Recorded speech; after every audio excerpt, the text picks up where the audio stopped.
What's going on, everybody? We are back in here once again with another live stream. Shout out to you guys for being in here, being involved, and of course, raise that up a bit, being active on this channel. All right, let me go ahead and check. Before I continue with my spiel, let me see if there's any audio issues on my end. Mic check. On my end, mic check. There is.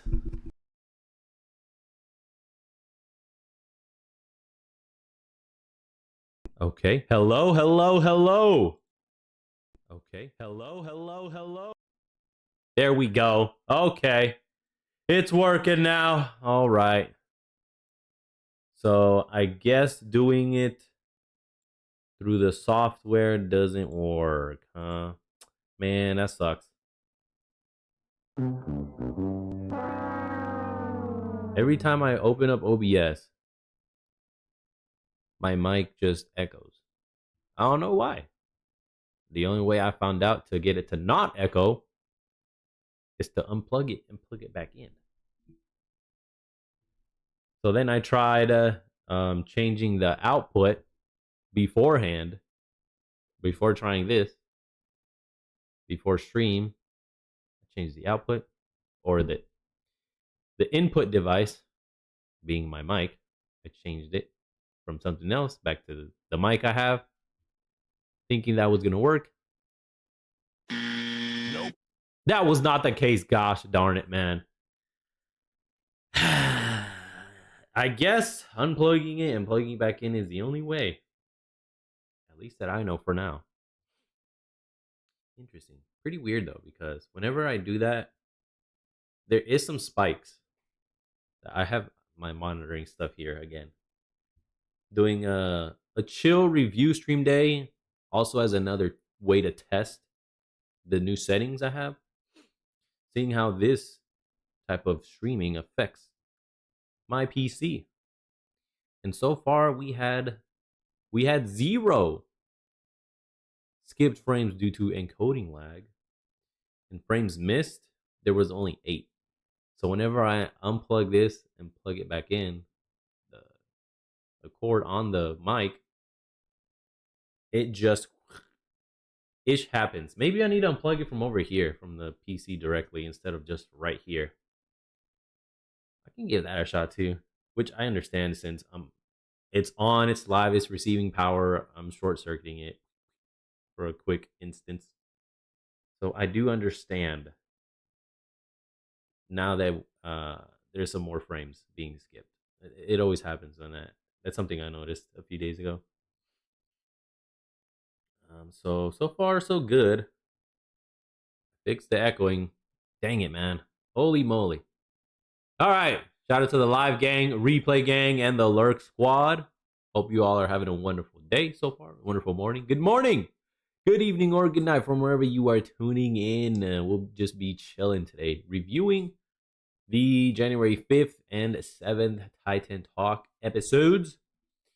First one, they discussed the next 2 gods up and coming. And the next one is one of them. It's Discordia. Well, spoiler alert.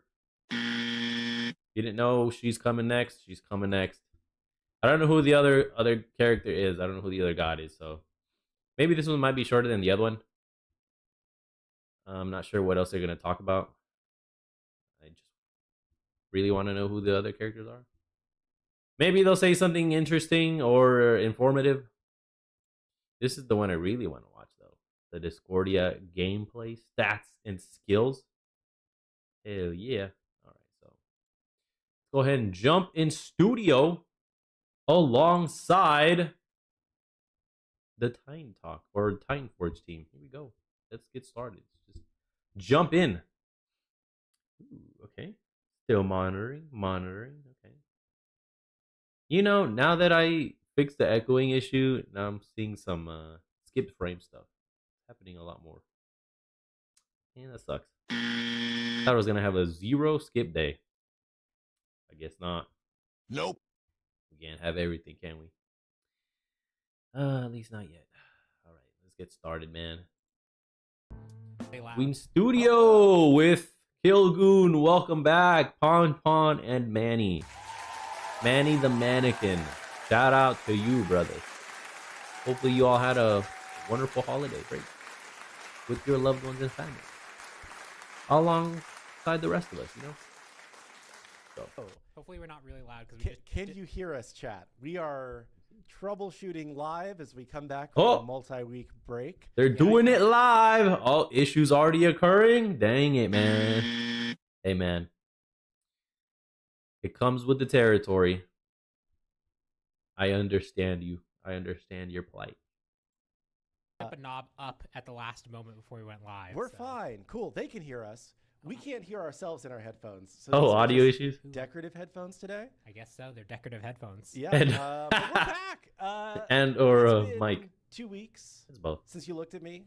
No. Every single time anyone says that, that's immediately where my brain goes. It's been 2 weeks. A fortnight. It feels like longer, I'm sure, chat. But we're excited to be back. It was a good holiday break. Hopefully y'all had a really good holiday as well. Yeah, we did. I was just telling Pom before we went live, especially busy break for me because I had to also celebrate my kids' birthdays during this same span. So it was Christmas, New Year's, 2 birthday parties, and damn. Okay. So yeah. It has been busy. I can imagine. But yeah, we're back. We're excited.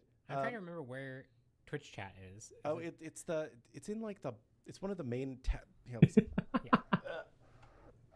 I need help. Yeah, let me see if I can fix it. Help. See, this is what you get when we I haven't been here for a while. Yeah. I tend to forget. Actually, it's been what? Out of sight, out of mind. The last show was the Clumsy Takeover, wasn't it? No, I think we did a couple shows after that, right? Did you? Did you? I think so. I don't know.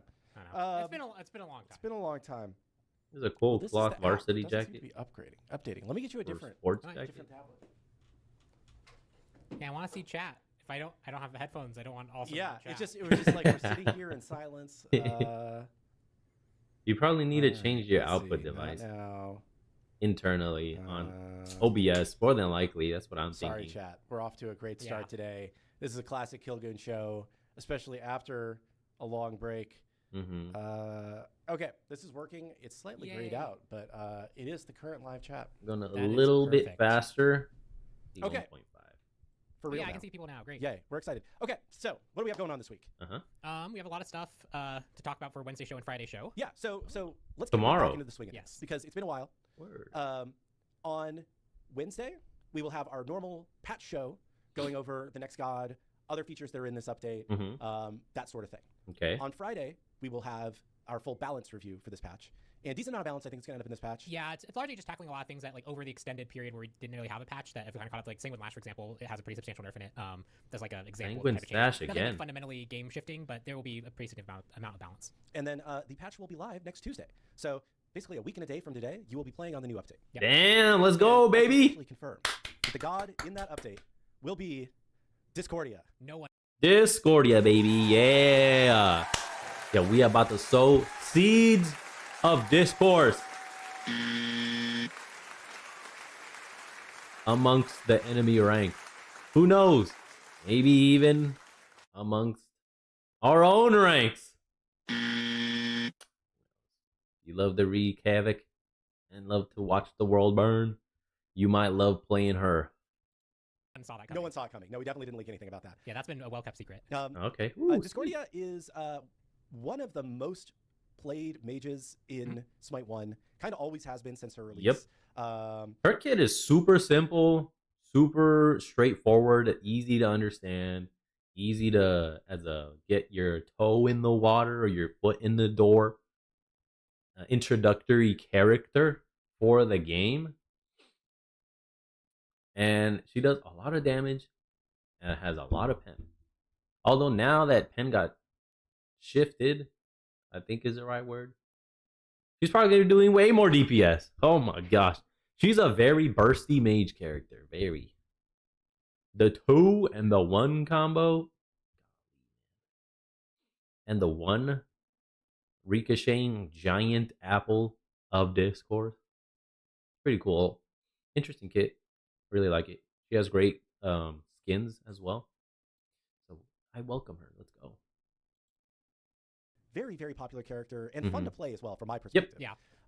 Clumsy is running point on her, and we'll be on the show on Wednesday to talk more about her. Okay. But from your perspective, Discordia, what is she going to bring to the game when she goes live a week from tomorrow? I mean, she gets the tech of the calling out the "I'm the greatest." No, I'm the greatest. VGS spam. Which always it's really funny. Every so often on like the Reddit, someone will pop up about like, why are people spamming that like in my match? Yeah. And so it's like, is Discordia in your match? And like it's just a fun little flavor thing. She also just whenever you get hit by her ult, you start taunting. I'm the greatest, and if when it explodes, it'll spread out, and if it hits other allies, they'll also be spamming. Oh no, I'm the greatest! No, I'm the greatest! Oh, it's freaking hilarious. It does get a little annoying though. Pretty comical at first though, I will say. Like the fact that the Madness tech, the taunting allies each other, new tech for us. That is new tech for us. We have kind of a version of it with what Taunt does, but it's different. Madness is still a different thing, so you had to build that out, and just Square's a fun character. Yeah, in Smite 1, we were able to, I believe it came from Circuit, right? Madness was Circuit's ultimate effect, and we adapted it into Discordia, but here in Smite 2, Discordia is the first character to have Madness, so we had to recreate Madness and figure out what and we had to do Madness after Yorm was in the game, where before Yorm came in after Madness was in the game, and he broke it really bad. So like, there's a lot of things that you had to consider when we build Madness, because like we're also now building it for a lot of other cases that weren't there the first time we implemented it. So so now chat is like full roadmap. So we just got back from being out for 2 weeks. Already? Dang, man. Y'all some impatient as mofos, man. Holy moly. Give us everything right now. Y'all so used and addicted to instant gratification. Like, I want it now. I need it now. Holy moly, man. Y'all crazy. Yo, delayed gratification is always best. Some of us were working a few days over the break. I think both of us worked a little bit. But I don't feel confident enough in our full roadmap to give you guys the normal roadmap show today. Beyond, Discordia is going to be the next update. And I can give you the god that is going to come after Discordia as well. Because we're currently, fingers crossed, hoping to playtest that god as part of our PTS that will go live on Wednesday after the update show. So the next god after Discordia will be half man, half horse, 100% amazing, Chiron. Yep. Oh, shoot. The homie Chiron. Okay. Horseman, Sagittarius. Ooh. Interesting. Okay, we have a mage and an ADC. So we just had cardio pull up. So support, mage, ADC. So the two characters after that are going to be assassin and warrior. So we won't get another support until 5 weeks. Golly. I'll have to wait. Hold on out till the next support comes. Hopefully it's Fafnir. Ooh, fingers crossed. It's Fafnir. Having Fafnir in the game. It's going to be so much fun. You get to be a Mickey Ficky dragon. Oh my gosh, that's crazy. It's going to be fun. I can't wait for him.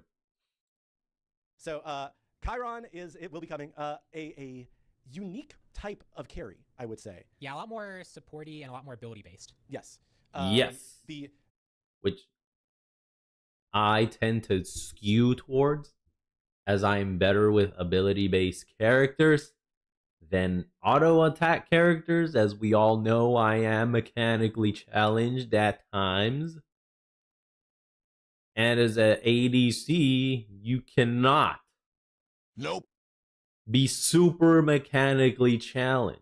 You have to land your basics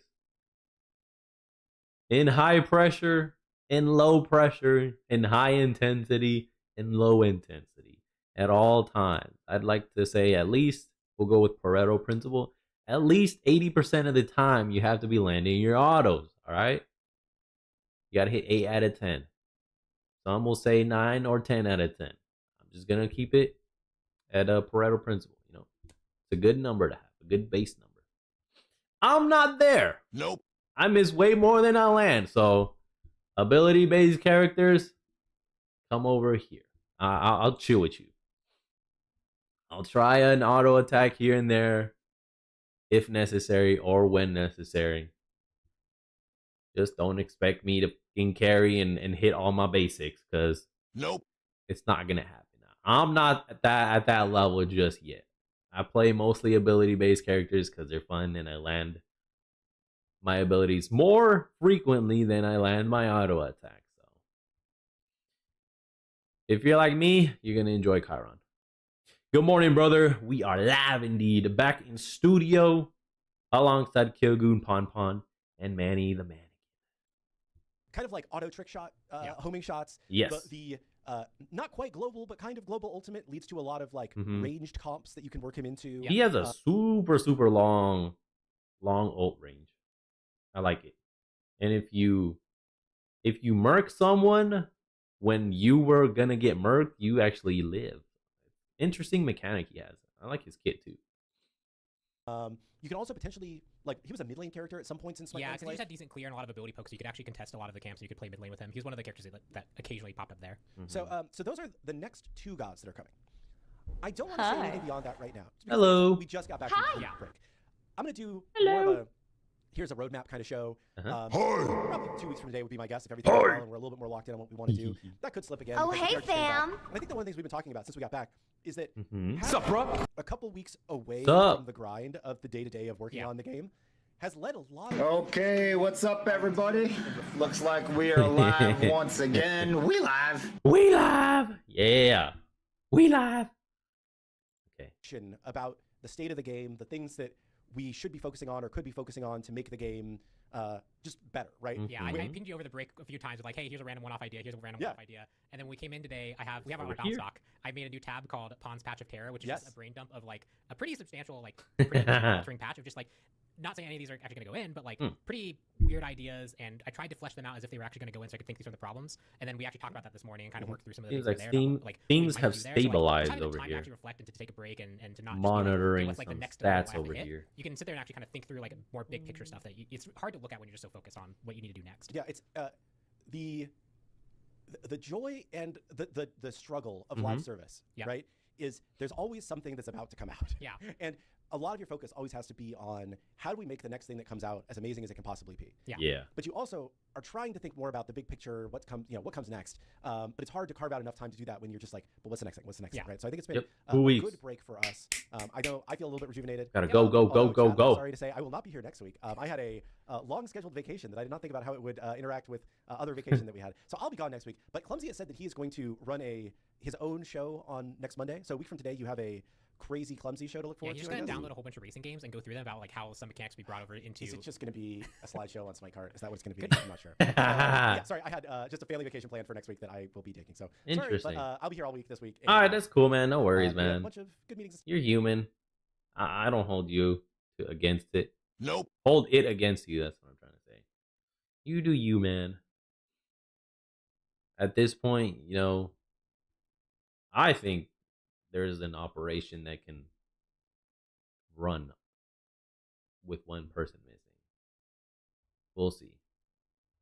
I'm gonna look at the positive, not focus on the negative. So I think 1 week they'll be fine without him. Stuff this week to try and work out kind of some of the more big picture stuff. So should be a good week for us internally, and hopefully a good week for you guys. Hopefully everybody has been enjoying playing the game. Our numbers have looked pretty darn good over the break. We actually hit like a Steam CCU high that we actually, or like peak that we hadn't hit since like July. Yeah, which is pretty good. Nice. And a lot of people like to make fun of us when we say these things, but yeah, this is kind of to be expected because this time of year we see historically people start to come back into the game, right? We always see a dip in September, October, kind of early November usually, and then things start to pick back up, and we're here. So things are looking good. We're having good player numbers, pretty good revenue numbers. We feel like we're in a pretty good place, and we're excited to keep working on the game and making it amazing. So hopefully you're excited for what we have in store with Discordia coming a week and a day from today. And hell yeah, I am. I'm looking forward to it. I'm excited. You get excited as well. Continue to make the game great. I think once all the characters are in, then they'll be able to focus on balance. Actually making supports great again. Yo, make supports great again. Come on, please. Not just assassins and hunters. Nope. Give every role some love. Is that too much to ask? I'm not asking for some hate out here. Nope. I'm just saying spread the love around, you know? Chiron coming in the update after that. And then more roadmappy stuff to come as we have more things that are locked in that we can share. Yep. So yes, we're pretty excited. Is there anything else that's new and exciting that we want to talk about today? Not new. The only other things I can think of is we had a whole bunch of aspects go live over the break, and so just as like a how are they doing? That's a great update. Yeah. So Newt support very, very good. Turns almost out like 8% to 10% more win rate than base Newt. And I've seen it being played a lot in not just support. Yeah. It seems like it maybe is just, despite our best efforts, it might just be better. It might just be better. If you're playing the carry role, I think especially like the mage, like if you're doing pure damage, like you are better off playing base Newt still. But the support version is definitely a very effective bruiser. Has some nurse plan for that. Geb is actually one of our most popular aspects that we've done. Yeah. Like it's really the dominant way that Geb is currently being played, which is it's unexpected. It's an old character that people who know if they like playing support Geb, this is a new thing for them to check out. That one's been performing pretty middle of the road. Yeah, which is interesting to me because I feel like whenever I see a Geb in my game, they do a lot. Yeah. Statistically, we're seeing that it's kind of 50-50-ish. It's not like super OP the way that my personal experience has been getting run down with boulders. And then Cuckoo aspect, we only have a little bit of data, seems to be in the ballpark of it's funny, we've shifted them into an assassin in the way that like all assassins have the same problem, which is they tend to be very bad in all the casual modes, and then in ranked conquest in particular, that tends to be where they're doing the strongest, but they're even not that winning there. But I got oh my god, yeah. When I first tested him in arena, nah, brother, nah, man, he's way better off in jungle, just in conquest. That's it. Every other game mode, nope. Just off my first initial test in arena, like, nah, this ain't for him. He'll pop off with a excellent team comp and a full squad, or at least 4. I would say duo, maybe a duo trio, then he'll be able to pop off. Solo queues, nope. Nah, with a bunch of randos that the player chemistry may or may not even be there. a lot of feedback that he feels strong, so he has successfully become an assassin. So that's like that's the standard thing. People have having fun with him though. We've gotten a lot of positive feedback about how they really enjoy how different he plays. So I think we're hitting a pretty good. I think we're really also like locking down how we want to do aspects and like what level of shift feels appropriate for characters, and we've also gotten just better at using our tools, to like being able to change things. It was fun using the shotgun one though. I do like that. 4 hours to get it from like start to finish, and then like it took the VFX team like a little bit just to make sure that the system. I literally was spawning another Geb that rolled for the basic attack for performance reasons. That might maybe it's not a good idea, but so we're just getting also better at the tools that we have to be able to change things. So I think we were hitting like the fact that we had 3 aspects that all felt pretty successful. Support Newt being like probably the only like outlier of like we probably overtuned her, but like that's pretty easy to rein in. So yep. She's about to get nerfed. So yeah, so I think it's been a successful break. I will also say today is the last day of the in-game sales. So if there's anything that you want to pick up while it's on sale, today is the day to do that. That includes the 25% off travelers and direct purchase skins and chest rolls, including the new prism chest. That's all. Today is your last day to get the sale pricing. That goes back up to full price sometime tomorrow morning. I'm going to say approximately 9 a.m. Eastern time, but don't hold me to that if the price changes a little bit earlier or a little bit later.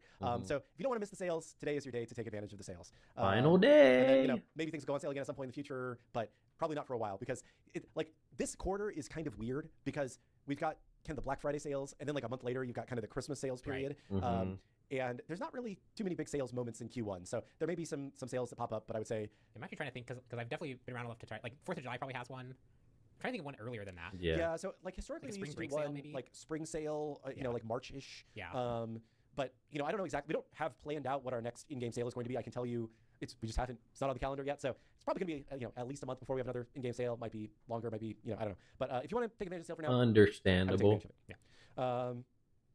And then I'm trying to think if there's anything else that I need to cover today. Other than that, because we do have a busy schedule for the rest of the week with Patch Note Show on Wednesday and Balance Show on Friday, we figured, most people were like, Q&A show. We were like, hey, we haven't really had a chance to talk to people in a while. We've seen what people have been saying on Twitter and Reddit and on Discord and whatnot over the break. But sometimes there's a lot of unique things that come up in Twitch chat, and we just do appreciate the opportunity to see what y'all are talking about, take your questions, and come up with some answers. So, yeah, so that's all. I think that's probably going to be the rest of the show here. Sweet. Yeah, Q&A? But like anything else that we're going to talk about on Wednesday and Friday. Yeah, I think so. Any Twitch drops plans? We are trying to do at least one skin a month as part of Twitch drops now. So we did the one for which ones have we done? We did the Sylvanas one, and then we did another one. I want to say it was. I don't want to spoil because I know of like I just don't want to spoil anything accidentally. Dodgy. Yeah, we did Dodgy. Okay, that was the other one I was thinking. I didn't know if that actually went live or not. So we did those 2. We'll have another one coming sometime this month. I don't have the exact week for you.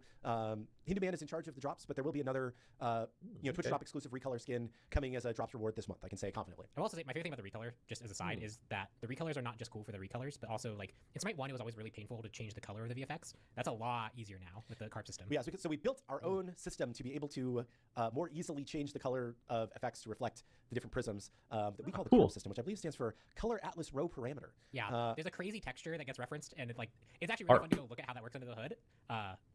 It's a very cool system, but it lets you more quickly adjust things like that. People are asking about Unreal Engine 5.7 upgrade. Yeah, this got a decent amount of traction over the break. I saw some articles about people saying how much better 5.7 is.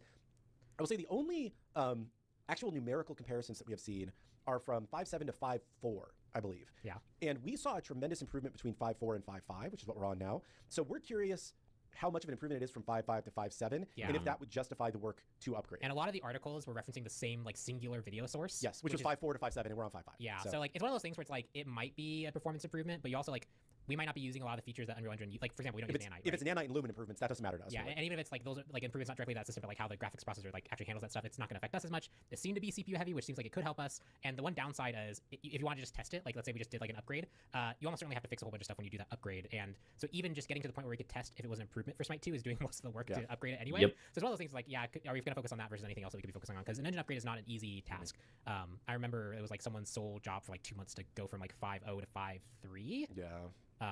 Yeah, it might be easier now because that had to build out a lot of other stuff, but that's one of those things where I don't feel confident understanding exactly how long it's going to take. And we have discussed it internally. Yeah, I will say one of the things we're working on right now from a optimizations improvements standpoint, which has yielded a lot of fruit, has been optimizing our UI's performance, specifically the in-game HUD.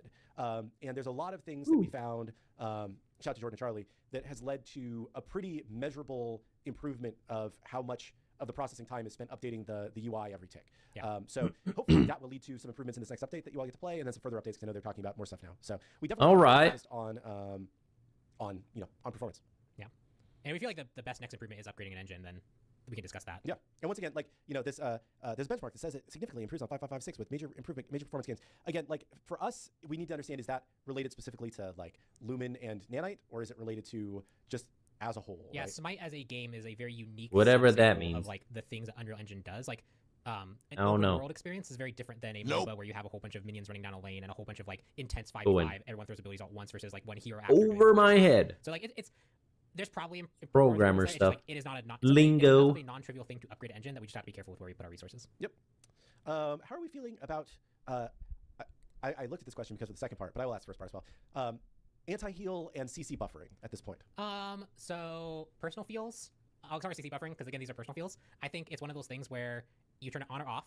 About the same amount of people are happy versus unhappy, and both groups seem to not obviously they care, but it being on or it being off doesn't seem to really make any measurable difference about whether people stick around or not. So it's kind of one of those things where it's at the end of the day we're probably just going to pick one and stick with it rather than continually flip flopping. There's some people saying please bring it back. There's another person saying keep it off, and we also see the feedback of when we went one way, suddenly a whole bunch of people start saying, oh my gosh, I really want CC buffering back. If we go that way, I think the people who are currently content will start saying no, we want it off. Right? So this is one of the most unfortunate things that can happen in game design. You get people who get pretty passionate about a feature. Yeah. But it doesn't actually seem to make any meaningful impact in it being there versus not being there. And so you just kind of have to accept that you've now opened the can of worms to making half your player base sad. And that's kind of where we're at. I don't know, maybe we'll just do a survey and whatever wins, even if it's by 1%, that's what we do or something. Stick with it. Yeah, I don't know. Yeah, accept the consequences. And somebody saying yes to CC buffering, no to having it on leaps. Yeah, it's not been on leaps for a long time. Yeah. Even if we were to turn it back on, we would take it back to the state that it was when it turned off, not to the initial state where it had a bunch of concerns around it. The second question was anti-heal. So I'm actually okay, after all the anti-heal stuff has been said and done, of bringing back some level of item that actually has anti-heal on it at the 25% and it can't stack with the god effects, right? It would just be, it would opt into that. Yeah. I tried to do something similar with that with Stygian, and just enough people got upset about the fact that it came back at all, and that they felt like it was conflicting messaging. My goal has always been that healing shouldn't be a all or nothing thing that the previous system kind of enforced. A way of adding 25% back on items seems like it's reasonable. Especially if it doesn't stack with the built-in god answer. So that might be something we explore, but that's probably the most we'll come back to. I think the only place where that answer doesn't feel super great is Assault, because Assault in particular is the top end case of you always have your team by you. So any character that has any form of team healing gets just way more use out of it than any standard conquest situation ever would. Maybe Assault needs some special rules, but probably only Assault. Because even in Arena, you can go chase people down. In Assault, they can sit behind a tower and just kind of regroup up and heal. It's probably worth there to be some special rule there. Yep. We wouldn't base on Assault. Assault would get something like 25% healing is just reduced at all times. Yeah. And then maybe you could buy this item that does it another 25%.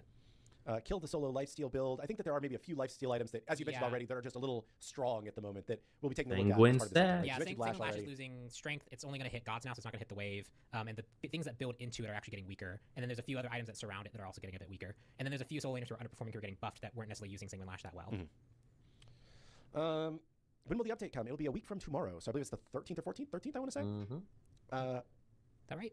Few days now at this point. So tomorrow's the 6th. Yeah, Friday, Saturday, Sunday, Monday. What did Manny get for Christmas? Manny got 5 days. a beautiful Celestial Wix candle. Yeah, these are all his. Yeah, check.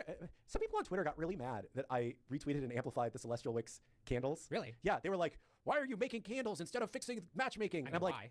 I'm not making candles, dude. Like, but it was, I just thought it was a funny reaction. I guess on the internet. Oh, I should Goofies. put together an update on, because I actually did more matchmaking stuff.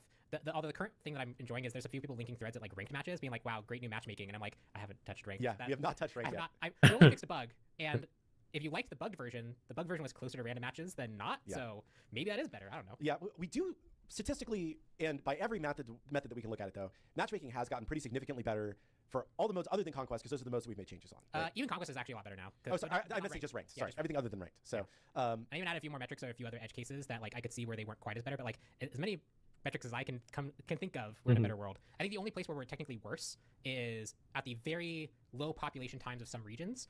We are choosing to kick off a match rather than just letting people just sit in the queue forever. Yeah. And that results in some worse matches, but that tends to be a better result than letting those people just sit there for 10 minutes and then leave. So like in those cases, we are probably making worse matches for the sake of choosing to make a match when we wouldn't otherwise. If you're playing at any time other than that, we're generally outperforming where we were. Yeah. So ranked never got a matchmaking change. Nope, we haven't touched ranked yet. I think that's probably better than just sitting in a freaking queue for 10 minutes, dog. Just sitting, waiting to play the game. Nah, I find that to be a huge waste of time. Even if the games are so one-sided, it's gonna be like, I don't know. Either you get on the pub stomp team, or you get on the one that gets pub stomped. Either way, I think it's like a coin flip. Ding. You can end up on the right team or the wrong team. You're playing though, so there's that. Both arguments that both are a waste of time are understandable, and I see them. Slippery slope. Bug, which is why we also didn't want to address it, and it also is a much more complicated system. It's technically, there's 4 queues that feed into the singular ranked queue that all have their own rules to handle cases like what if a trio enters the match, or what if a grandmaster enters the match, and like we're gonna hold them for a little while so that they don't end up like getting pulled into a match, because we're trying to make sure there's a pool of grandmasters who can play together. Like it's a much more complicated system. So like any change that we do has to be a lot more careful, because there's a lot more to change. I see some people asking questions about the Prism Chest. I will say I have seen some community discourse around the Prism Chest, so I guess I can explain it a little bit. From our perspective, just to start, Prism Chest performed as we would have expected. It was bought by the number of people that we would expect to buy it, and it made the amount of money that we expected it to make. So it performed in line with our expectations. Went on par. There are some people who believe that the Prism Chest is too expensive or is a bad value. And I would say, is it the best value in the game? Certainly not. The Travelers are an insanely good value if you want to get a selection of prisms at a really good price. Right? And part of the way that you pay for Travelers is that you also have to play the game to unlock the contents of the Traveler. In the same way that a Battle Pass is affordably priced in games because you have to play the game to get the full value out of it, Travelers are priced along that same front. And direct purchase prisms, back when we were doing direct purchase another one, had a wide range of prices. Some direct purchase prisms. Oh. Hello, Great Wasp. Thank you for the follow over there on the Emerald Coast. Good morning. How are you doing, my guy? I believe we're like 1,500 diamonds. So we've experimented with a lot of range of prism pricing. All right, cool. For the prism chest in particular, our goal was to create a kind of like a separate collection of cool prisms, right? That are, We're just catching up on some Smite 2 news here. The Travelers were. Chill stream day. To price it in a way that reflected that these are more valuable, rarer prisms. So far, like I said, based on the number of people that bought it and the amount of money that it made, I would say it was in line with our expectations. It didn't make a ton of money. It didn't make no money, but it was in line with our expectations. And we feel like for what it was trying to be as a chest, it was on it succeeded. Not everything in the game is going to be really cheap. Not everything in the game is going to be super expensive. We are doing something later this month, which may get me fired because it's so good of a deal. So we'll see how that turns out. All of our internal metrics suggest that it will be good. We'll make money off of it, but I'm not sure. But we always have to do kind of a blend of things. Some things are going to be more expensive. Some things are going to be cheaper. If you don't like the Prism chest, don't buy it. Don't get it. It's that simple. Something that you don't enjoy. Yeah. Can you pay 10,000 diamonds to never add Nox? I like that. It would be more than 10,000 diamonds, but potentially. You just have 2 running gem counters, and we have like gods that are locked behind them, and they're only on when enough people paid for it to be on. Just often enough people go, no, we don't want to face this god anymore. It's just ever escalating battle. That sounds horrible, but that does sound awful. Damn, that's funny. No, bring Nox. I want to play Nox. I love playing Nox. He's so much fun as a mage damage dealer and as a freaking support. Support Nox. When they drop her, she better have a support aspect. I'm telling you, she better have one. That's the only thing that makes sense. She was played in support a lot. She's an excellent support character. I love playing Nox. Bring her back, the Mother of Darkness. I think if play hating ass. I see people asking about Pen. People. So I think Pen and Rada Tahuti are like the 2 examples of, and I think even like Heartseeker to some degree is this way too. These are like items that like we know are some of the most winning items in the game. We know that they feel forced. If we were to just nerf them or tune them appropriately to get them more in the line with other things, the roles wouldn't function the way they need to because the way the game's balanced. Like Smite 1 was balanced around the idea that you kind of got enough pen in your builds. Smite 2 tried to open that up and remove that, but like we still have that one anchor item that basically we compartmentalize the evil into one item and said this is the bad one except for now. Same with Rada Tahuti. My Patch of Terror has plans for that. We also talked about a few other solutions to those problems that are not in my Patch of Terror. So I think this year definitely I'd want to tackle that, and I want to tackle that probably sooner rather than later. So I'm not saying like we're gonna get an answer to Pen in November, probably sooner than that. But like that's a long-standing problem that I would like to address. Yep. I don't think it's fair to have one of your items as a mage feel like it has to be Rada Tahuti, and also by extension Obsidian Shard. Yeah. And they get the more raw end of the deal as mages. Yeah, you have a lot less choice in what you're building. Yeah.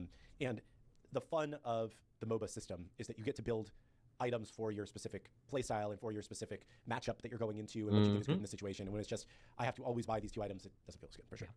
Yeah. So that's something I want to address. It's also part of the reason why like someone said mage items feel bad. I think that's one of them is because Rada Tahuti exists, you just kind of have to balance every mage items if they have a multiplier on top of them. So if that multiplier went away, they can be more individually powerful, and when they do. I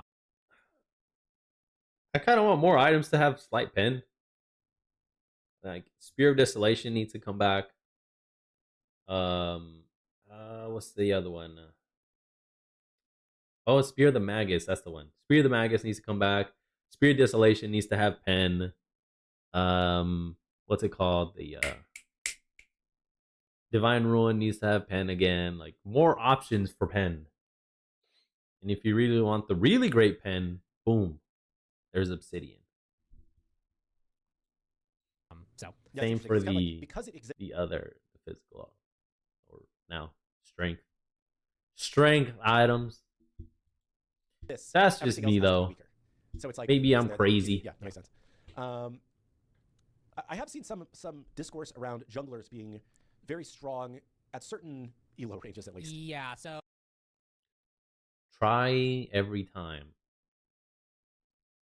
They're all OP.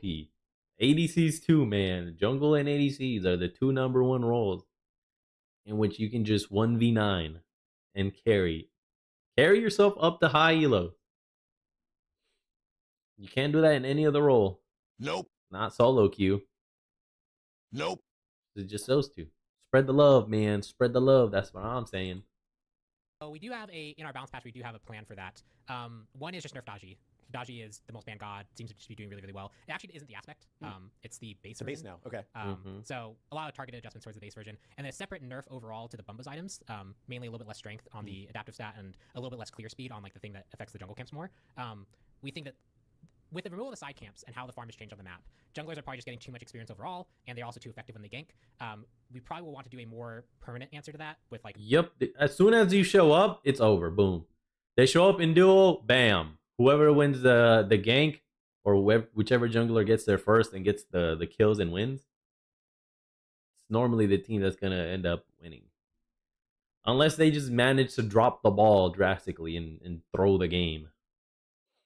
Which is very rare. Or unlikely to happen. if you're a great player, a good player. I'll say good.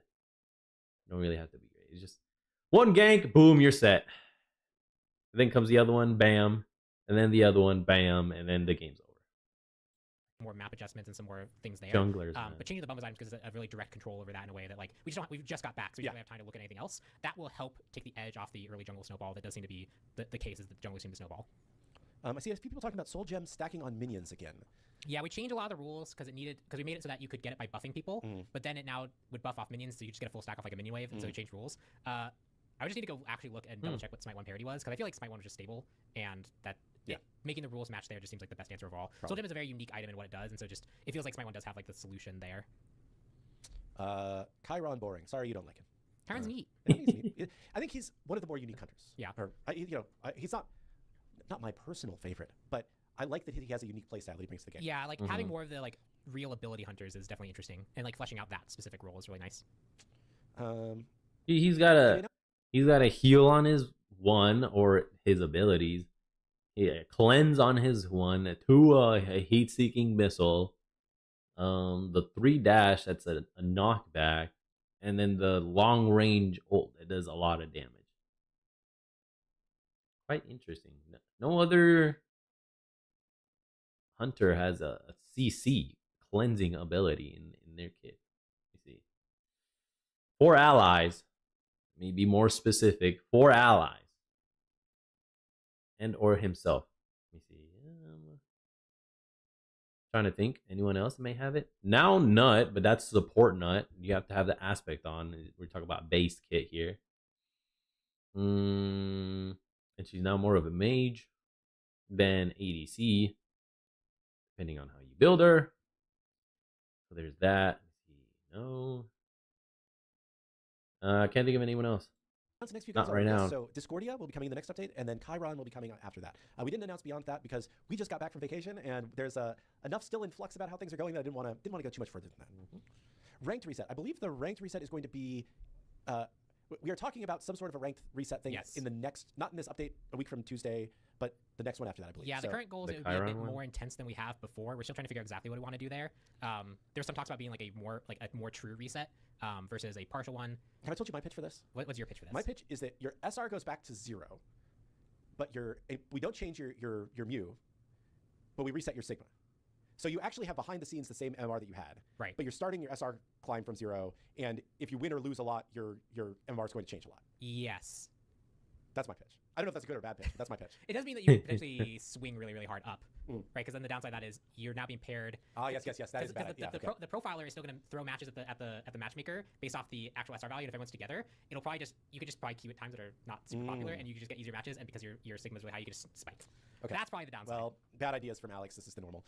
Look, the matchmaker is hard.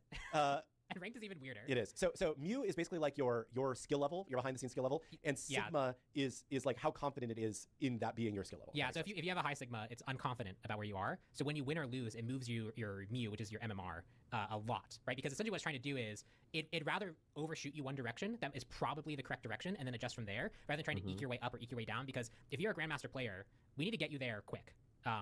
Whereas if we just slowly move you there, it'll take you like 30, 40 games to get to where you really belong. Variance is another term for this. Yes. These are the background terms. We've called them various things forward-facing over the years. Variance is this, yes. Yep. Oh, okay. How do you feel about a community-made and voted aspect? New information for me.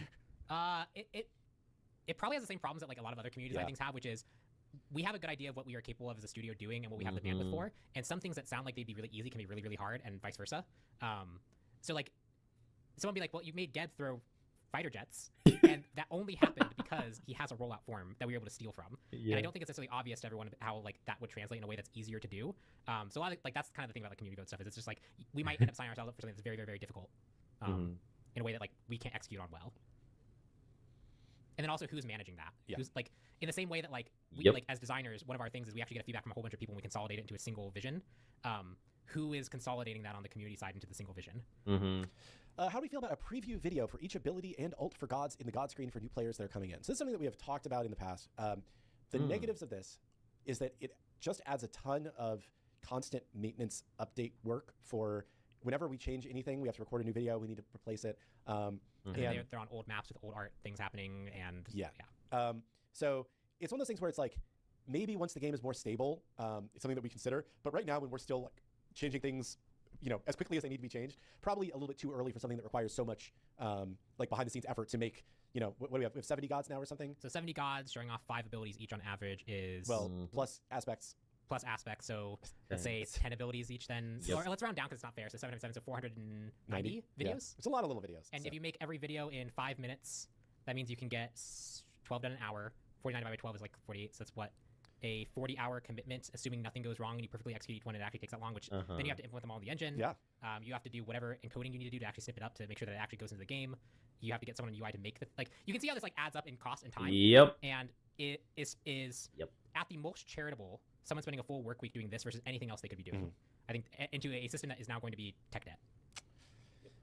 Wondering market path refresh. I can see it now. In the second patch of January. As he's with explaining the this out, like, ooh. So the 27th. Don't really sound worth it to me. Titans and Obshard, I don't think they get simple. I thought Titans was like 50 and Obshard was like 65. And that's actually one thing that like people have brought up is like Strength and Int have actually got closer together.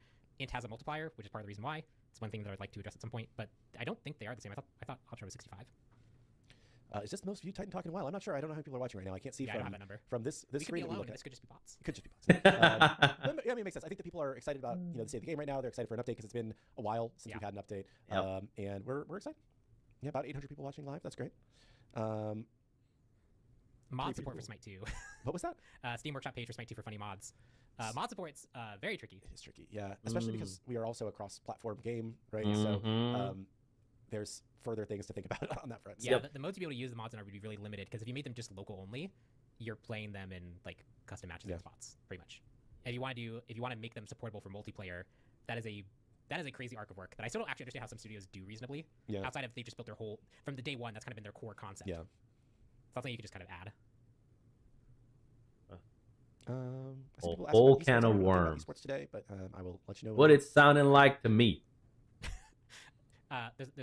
There's a comment is like, hey, it's me, your only viewer for months. I've been creating illusion by streaming to a large audience because they've been buying bots to just spam us. And there's a streamer I watched, Doug, who's like, it'd be crazy if one person was just like this whole time making me think I was successful. And then rug pulled. Yoink! The rug pulled from right under them. I don't know if I have a good teaser. Probably want to let Clumsy do it. If Clumsy wants to tweet it on like Twitter later. Okay, we'll like watch Clumsy's Twitter. And if he decides not to, it's up to him. Can we get rid of the do more damage to jungle monsters? Yes, I would want to. I think generally if the question is, if players feel like they're forced to build a thing, and if they don't build that thing, they're not successful, I would like to generally fix those things. Actually fixing those things is often a harder task though. Like you saw what we had to do for the healing pass to make anti-heal not feel like it was mandatory in the game. Those types of problems are harder. Like if you were to just tune the jungle camp such that junglers could kill without the item, well now everyone can just walk in the jungle and just blow up that farm and steal that farm, and the jungle role doesn't really exist the way that it needs to. Yep. So how would you give them access to that power without giving them the item? And there's a few obvious answers to that, but they require new systems to be made. Can we expect an all-new God this year? We aren't ready to confirm exactly what's going on with gods past these two, but I will say one of the reasons why we moved away from doing all-new gods for a period of time is because we got a lot of feedback from the community that we needed more of the fan-favorite classic gods brought over at as quickly of a pace as we could possibly do it, right? So we focused on doing that instead of working on all-new gods. We also saw that the last, when we released Princess Bari, it didn't really do anything more so than just doing another classic god, right? And so we feel like if and when we do another all-new god, we just need to be sure that we have enough of a moment around it, that people are excited about it, that they hear about it, they come back for it, and it's not just us doing a lot more work to get the same result that we could get out of a classic god, or maybe even getting worse result because people are like, why did you do this god instead of whatever my favorite classic god is? So it's insert here. A lot of what we do on this game is a tough balance, but that's like why we haven't been doing new gods for a while. It's not because we aren't capable of doing new gods. It's because the community said very loudly they want more of these classic gods that they were missing, and we felt like when we released Princess Bari, it didn't really do too much. So we need to make sure the next time we do it, it's more of a moment. How are the Mulan bug fixes coming? That's been put on the back burner, unfortunately. Although I actually will probably get some time. I'm the character after Chiron. Okay. And I'm actually a little bit ahead right now, which is good. Thumbs up. Oh shit. So maybe I can start doing some backlog stuff in the meantime. But yeah. Mulan bugs. Stuff going on. Can we unban all permaban players? I'm not sure why we would do that, because I mean they already actually got that chance in Smite 2. That's what I was going to say. Yeah. If you were permabanned in Smite 1, like you weren't by default permabanned in Smite 2. You got to come over and play Smite 2, and then prove yourself to be a toxic person again and get permabanned once again. Yeah. It takes a lot to get permabanned, right? Yeah. The way that our ban process works usually is that like most infractions. Yeah, you earn that permaban. Oh man, don't come back, dog. Nope. You're not needed at all. Unnecessary, useless. Go elsewhere and be toxic elsewhere, man. We don't want you here. Clearly, you got permaban for a reason. You're not wanted. Go. Bye. You earned it. Good luck. Peace out. Move on. Arrivederci. You are suspended or banned for a short period of time on your first few infractions. Mm-hmm. You have to have done a lot of stuff wrong to be permabanned. Yeah. So, like, you earned that shit. You earned it. No sympathy for me, man. Nope. Nah, get out of here. Move on, Mitch. Get out of here. I don't want you here. Nobody else wants you here. You earned that permaban. Accept the consequences of your own actions. Bye. Get the Italy treatment to boot. Woo. Bye. I don't foresee us unbanning permabanned people because usually you have done a lot wrong to get to that. Good. If there is some reason why you think that you are permabanned by mistake, you can always send in a support ticket. We will look at it. It's not going to be an instant response because these are not easy tickets to deal with, and usually they just result in arguing that doesn't result in a lot because if our customer support people look at your account and they're like, this person was an awful human being and they should not come back to the game, a lot of times the player will continue to argue about that. Yeah, it doesn't mean we don't ever get it wrong and we don't ever reverse things, but like over the time, the amount of times where I've been like, okay, this person sent me a message, I'm gonna see and gonna look into it a bit more. I'll forward to the support team, get them to look into it more. The amount of times that has ever been reversed and the support team's been like, yeah, I think we were a bit too hasty here. I can count on my hand, like this one hand. Yeah, it's very rare. Most people are banned. They can just send me like, yeah, trust me, this person is permabanned for a reason. Yeah, or like sometimes we've had people who are like, I don't know why I got suspended, like and then we look back and we're like, oh yeah, this is what happened. Like, it makes sense that you need a timeout, bud. Like, it is occasionally mistakes happen. I'm not saying that it never happens, but most of the time it's pretty. All right, you guys, you're about to watch 180 seconds of ads. Don't forget you can use your Prime sub to skip No through them. sympathy for me, man. I don't know why people even have sympathy for these permaban individuals. It makes no sense to me, man. They're just abusing we let streamers ban the goodness people. in you. I will say confidently that we do not let streamers ban people. No, that would be way too much power. What? I don't even know what to say about that, man. Holy moly. Every streamer is a high-res employee now. They're the president, CEO of high-res. Oh my gosh. People are wild, man. Golly. Y'all weirdos on the internet. Holy moly. Goddamn. We have a customer support team that reviews all bans. Sometimes like people that are part of our ambassador program will sometimes say, hey, I had this person in a match and they were doing X, Y, and Z, but at most that will escalate their review to happen sooner. And that's the position is customer supports, right? Yeah, and that generally happens because like now they have video proof. Like when I was a streamer for the Smite game stream, I would be like, hey, this just happened. Here's like the proof of what just happened. And if they have a video footage of someone typing a slur, well, that's just really easy to go and verify, right? Yeah. Like that's the path that like streamers have, but it's very much still manually reviewed and it's not just a free for all. This question got auto-modded because it was long, but I like the question, so I'm going to read it out. How do you feel about the state of towers at the moment? It feels like towers just aren't scary anymore. A jungler can tower dive alone at level 1 and live, and backdoor protection feels like it means nothing when one support can tank an entire full health tower until it's destroyed and not die. Different angles there, but just towers in general, both their threat and their tankiness. How are you? We actually, this is a question we posted to ambassadors because we were like, we've seen a few of these types of feels, and the general vibe, and this is a vibe that I generally agree with, is towers are already probably even too strong at what they're doing. They can too discourage aggression at some points of the game, and it really is, you're there to defend the tower, not the other way around. That can be taken to an extreme, right? Like, if the towers actually don't do anything... All right, you guys, you're about to watch 180 seconds of ads. Don't forget you can use your Prime sub to skip through them. Crazy. I just don't think that a level 1 gank when you're in the middle of a tower, jungler comes in, gets you, and just escapes with nothing. They're like, if you're at a full health, I mean, I can understand it. You'll live. But if you're like under half health and you still get out, nah, man. Make the trade even. Make the trade even. Not just junglers get a free kill and still get to live. Like, that's my little 2 cents there. Especially once you get later in the game, like grain of rice. Your job is to be able to facilitate taking down a tower by being able to tank it. Your job is to push them off, and if you can't successfully do that, your team doesn't get to keep that tower anymore, right? That's part of advancing the game state. I would like to see a level 1 going underneath tower, getting a kill, and getting out for free. Because I'm pretty sure just eating 2 shots at that point would be like 200 and then 250. So it's 450 of your 600 base health. Yeah, that's a lot. And if they can go under tower, be underneath the tower short enough time to kill you, and walk out within 2 tower shots, and you didn't do 150 back, yeah, you probably deserve to have died in that situation. Like, eating 1 shot is fine, because like if they like blink under to hit you and finish a kill and then they get out, yeah, it's 1 tower shot, but like they shouldn't be able to die that effectively. I mean, I'd be interested to see the situations where people feel like they, and this is what happened last time, because there's someone who in Smite 1 who was very passionate about assault tower damage, and a lot of the clips that were sent to me were like he was at 200 health while the enemy team was 10 kills ahead, full health, and 3 of his team members were dead, and the team juggled tower aggro and killed him, and he's like, that's unfair. And it's like, if they have 5 people, they're successfully juggling it, you only have 200 health, and most of your team is dead. Alright, you guys, you're about to watch 180 seconds of ads. Oh, Don't dog, forget you can use your Prime sub to skip through them. His face. What do you mean?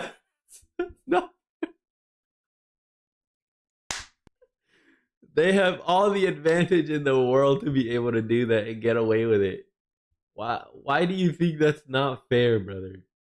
Oh my god, dude. What kind of thoughts go on in your head for you to think that? Oh my god.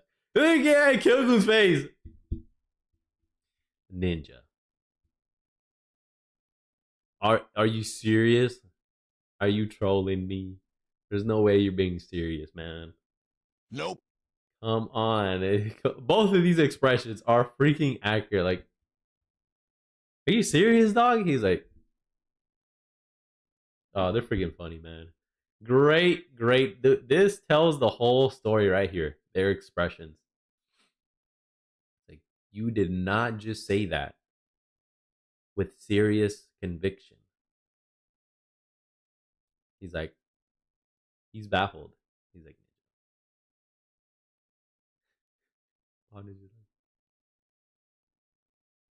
really? That's a funny story. I don't know what the level of team members are dead, and the team juggled tower aggro and killed him, and he's like, that's unfair. And it's like, if they have 5 people, they're successfully juggling it, you only have 200 health, and most of your team is dead. Yeah, I don't know what the level of tower, the level of power that tower need to have meaningfully saved you at that moment is actually just unreasonable. Yep. Back. Over the break, did we do anything to let console players use text chat?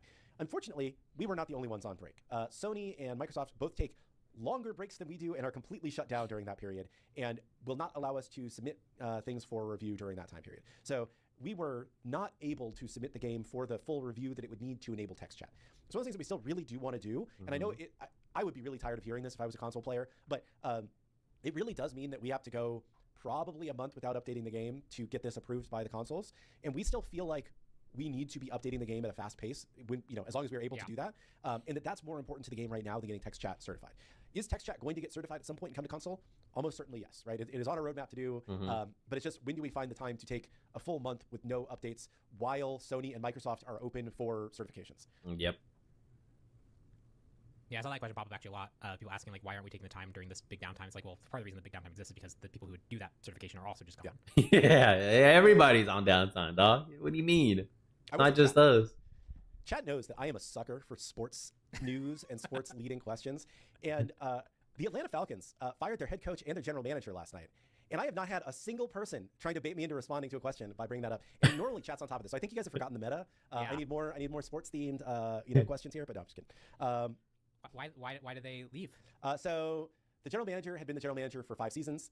He had yet to have a winning season in 5 seasons. The coach had been the coach for 2 seasons and had finished 7-9 in both seasons, or 8-9, and just very inconsistent performance. And I think that honestly he might have gotten another season, but I think they just came to the conclusion of, let's just clean house, let's start over, let's see what we can do. Interesting.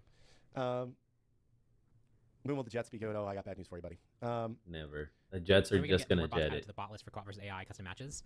It'd be nice to get more bots in there, but each bot is quite a bit of configuration, and a lot of our time that the people who are able to do that configuration are currently invested in other things right now. It's like that's probably gonna be the default answer for most things. But like Josh knows some about it, but he's working on some other stuff that would potentially be related, and then we're just doing a whole bunch of conquest, other adjustments, right? Like we have other plans going on, they take time.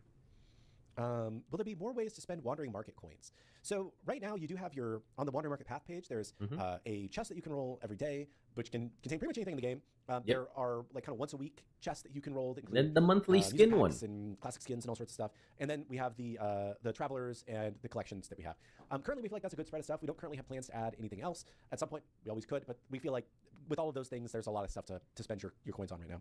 Someone mentioned, can we adjust or change purple buff? I think the strength is too strong. Yeah, purple buff in the early game is probably the strongest buff in the entire game, and it is very swingy, but it's kind of what I think the kill potential in the dual lane is kind of enabled by it right now. If you just weaken it, I think you might get some feedback that like there's not enough lethality in that lane anymore. So I don't know if we can just remove it that way without doing some other type of adjustment. That's kind of why we've kept it there and left it as is. The only thing I could think of is like potentially removing it, because I think it can actually spawn as the middle one still. Maybe it shouldn't spawn as the middle one so that you don't get a free extra one. No, please, lethality is too high. I'm just gonna say lethality is one of those things that is very similar. People have a lot of opinions on, and generally when if you make it too low, the other group comes out and says that like now it's too low. We just want to be really careful when we make targeted adjustments like that. Like if purple buff left, I would expect dual lane deaths to to lower quite a bit, and that is a thing that we'd want to pause and consider on before we just do. Bring green buff for support. Waffy or Waffy sent a 5-minute quality of life video for PS5 specifically via bug forums. Do we reply or review any of those? We definitely do review it. We have watched your video. It has been shared around in our Slack internally, and we have looked at the stuff that's in there. So was this the video about the like Mode of Chaos quality of life stuff? I don't I'm not sure. We got a couple videos recently, so I'm not sure exactly which one it was. There's a separate video of someone mentioning a full bunch of quality of life path flows for the new relic and active item system, which we actually made some of those adjustments for. Yeah. Like just as an example of like we do, especially the more detailed the report is, Kabir does a really good job of like kind of parsing through that and like pulling them out and alerting people that need to be alerted about specific things. Yep. We try our best. Obviously, like we don't get every single one, but we do. Like we have a bug Slack where we get a whole bunch of stuff and that gets pulled out. And I get tagged in those all the time. There is another question here. What is the actual benefit for going full release? So just to be clear, we don't have a firm date for when we're planning to go full release. Tomorrow. No, not tomorrow. I still feel like we can continue to get better every day, and that's what we're trying to do, right? And we feel like we have a ways to go before we feel like we would want to say that about ourselves. But the main reasons why there are some benefits to it are that we do get like a wave of visibility from the platforms when you actually launch as a game. So there's an amount of like awareness and visibility that Steam will give you on the platform, as well as the other. I guess technically we're already full release in Sony's eyes, but on Xbox we are in game preview, so we will get more visibility on Xbox. The other thing is that like we know that there's a number of players that are just kind of like sitting on the sidelines waiting for the game to be ready, right? That will come check the game out again when we say, hey, it's done, come take a look, right? Yeah, like positive or negative. Like I did that with Hades too. Like I launched when they did their early access, played it for about 2 or 3 hours, went, I'm super excited, I can't wait to play the full thing. And then when they launched, I was like, cool, I'm ready to play the full thing. Yeah. Right? So, we expect that there will be a bunch of people that will come back. We just want to make sure that like when they come back, they have a good experience, right? And there's enough stuff that we know that we want to fix and change and make They might be so behind though, that's the thing. Guys, it's done, come back, right? We do think that it's still I think at the beginning of last year, it was a rough beta experience. Those that are still waiting and have played 0 games, or they don't even know how the new actives work, the new aspects, how anything new works, they're going to be so behind. That may discourage them, may spoil their experience, So I don't know. To each their own, I'll say. I love the game, so I'm gonna keep playing it. Now, for the love solid of the game experience, but it's still not at the fully done level. That, yeah. We still plan on like if it was beta where we just were doing like very small standard balance changes and just releasing like the fact that like we're still willing to try a whole bunch of new things and like again the notes I have like the things I'm trying to consolidate together right now like would pretty drastically change the game of how it currently is. The fact that we're still entertaining those types of things I think indicates that we are still very much in a beta phase of trying to make sure that we get a really good foundation that like a huge massive players would come in and feel like they had a really good experience with. Yep. They still have to actually balance things, Spread the love. If you're gonna make 2 roles OP, make 5, all 5 OP. Or bring them back down. So it is time for one more question. Oh, one more question already. Remember to say it after all these years. We got it. Chat, thank Since you so much last year. coming back for our first Titan Talk of the new year. We're excited to come back on Wednesday with the full patch note show, going through Discordia and whatever else is in this update. There is some other stuff. And yeah, we're excited to just kind of keep rolling and keep getting better every week here. Let's see. What's a good final question? You always got to pick a good last one. Lonnie, check. There's 2. I'll do 2. Okay, go for it. Eggnog, yes or no? And as I've gotten older, eggnog less. Yeah. I used to like eggnog a lot when I was younger. Okay. And now that I've gotten older, it's just like I can only have like half of it. I'm like, that's just too much. Very rich. Very rich. I think the only eggnog I've had. It's super thick and viscous. I've had it, I think, maybe a handful of times. It was a couple years ago. I tried it for the first time. I was like, It's not that bad. I thought it was gonna be nasty. Very, very. I don't want to say too sweet. Maybe it is for me, but it's got an interesting flavor. It was a viscous consistency for me. I thought it was all right. I was like, I see why people make adult beverages with this concoction. I'm pretty chill on it. In the past several years has been like an eggnog latte or two. Sure. And those are fine. Yeah. And then the actual real question, which I've now forgotten because I was too focused on eggnog. Assault, someone mentioned Assault gold splitting needs to be higher. We did a whole bunch of Assault pacing changes. I wouldn't be surprised if gold pacing needed to be adjusted to match that. So I can take a look at that. And let's see. I guess I would say... yeah, to get more money. I'm just gonna go with this one. Where is it? Have you ever thought about having a support that plays on draining mana? I know it might be annoying, but it would be cool for the old ones, Pantheon God. We've talked about mana steal and that kind of mechanic a lot of times throughout the E-Staff conversation here, segueing into E-Staff.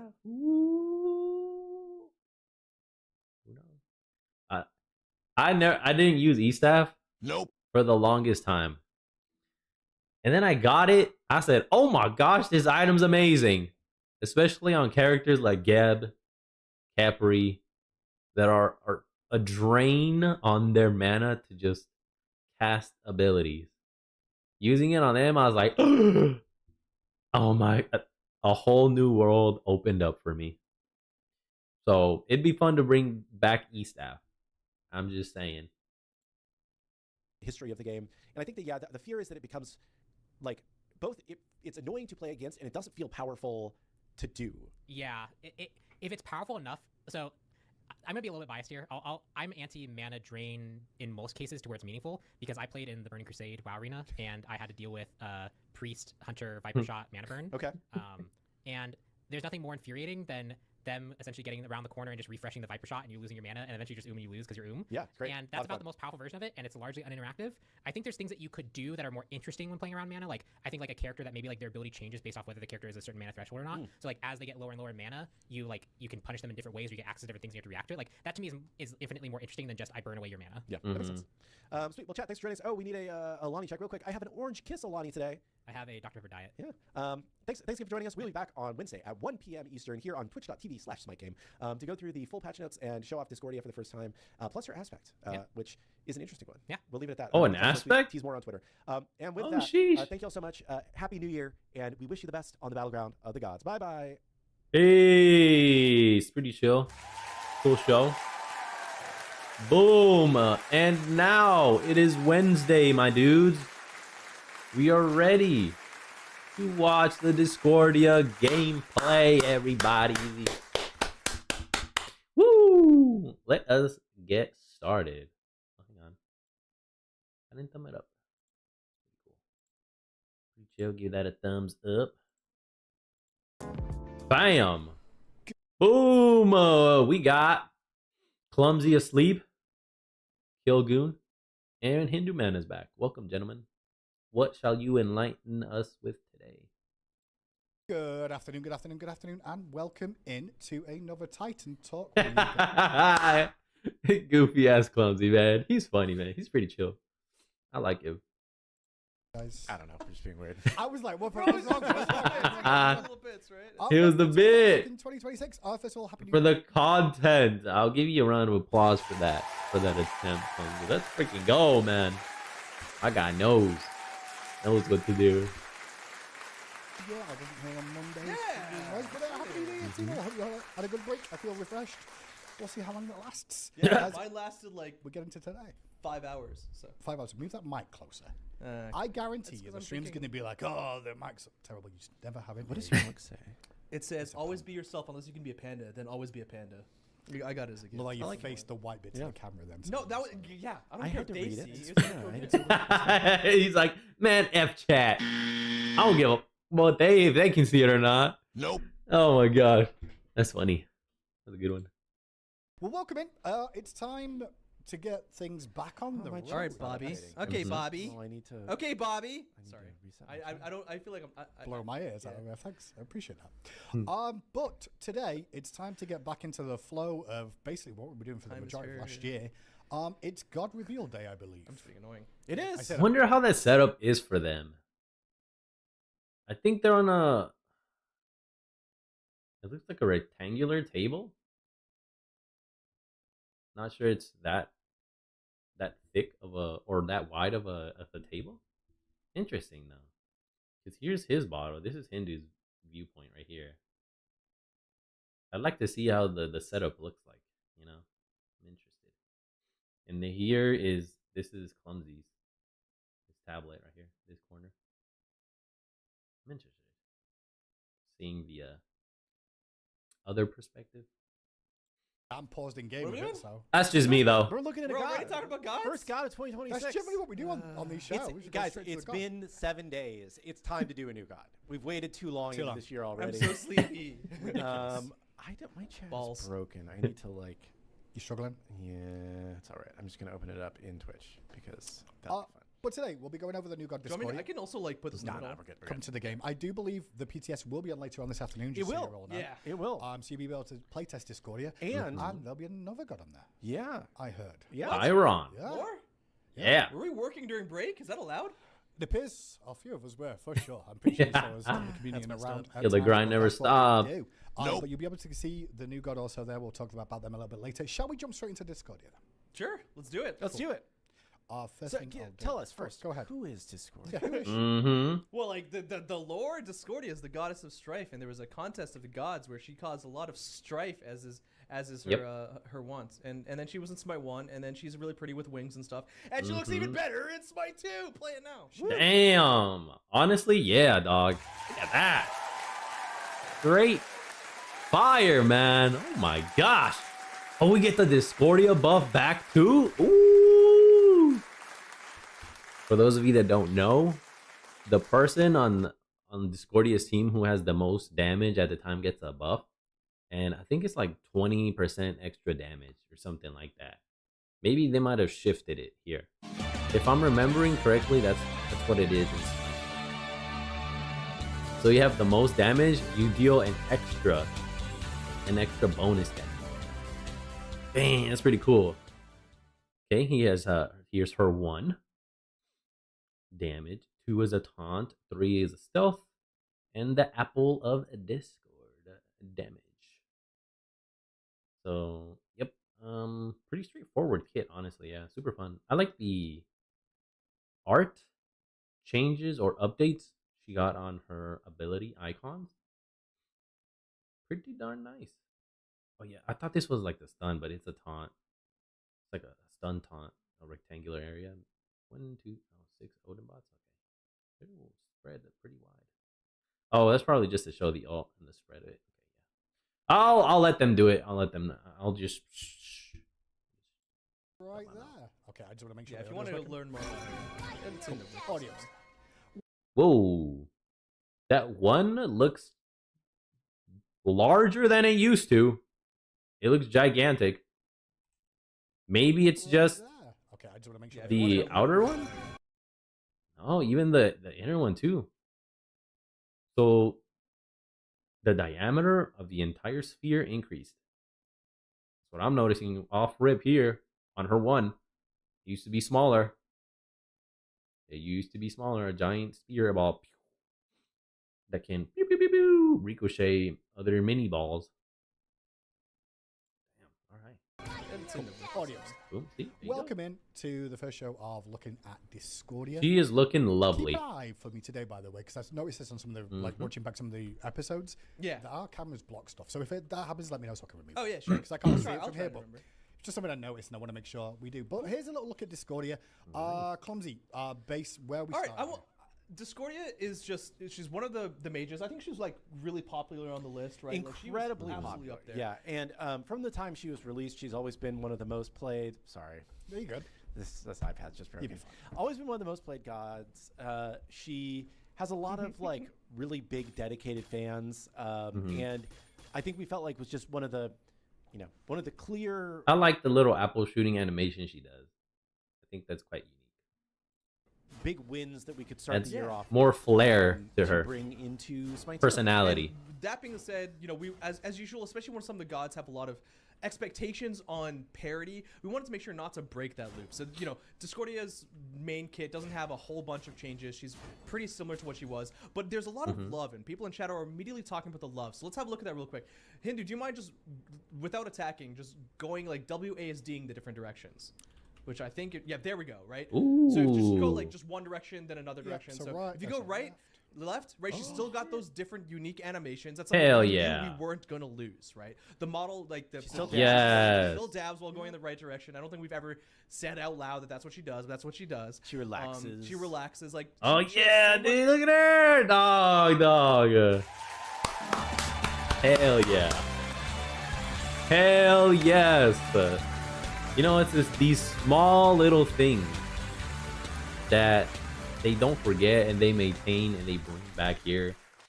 That chat Clumsy pointed out, they are saying like there is love here, man. Oh, dude, that's so cool. That's cool. I love it.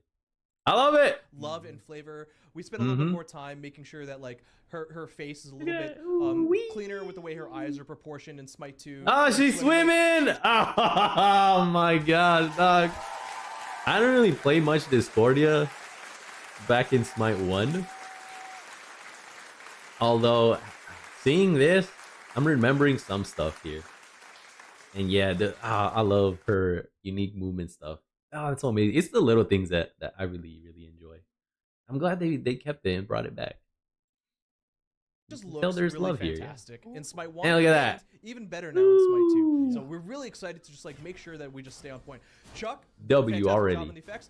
We're throwing more apples. Not only are we throwing more apples, they actually bounce off. Oh, look at that. Yeah, that's new. I don't remember that at all. Nope. Dude, W.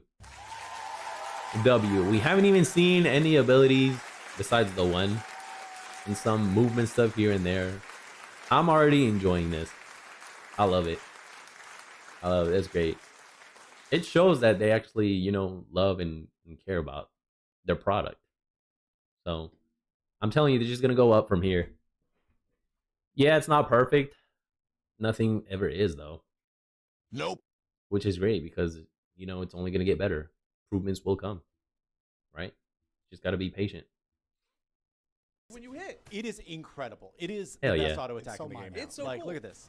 There's Look some at that. discussion that Get maybe close it's so like people can lasting see a it. little bit too long. So we're still tweaking things. What you're gonna see here is Zoom in, it's not scroll. technically the final product for everything. Ah, look at the apples. As usual, there might be some sounds, some effects, some UI, some things like Awesome. some design issues that aren't fully cleaned out yet. Nice. You know, we are most of the way there. I mean, she's releasing next week. So How do you I like love these that. apples? How do you like these apples? Uh-huh.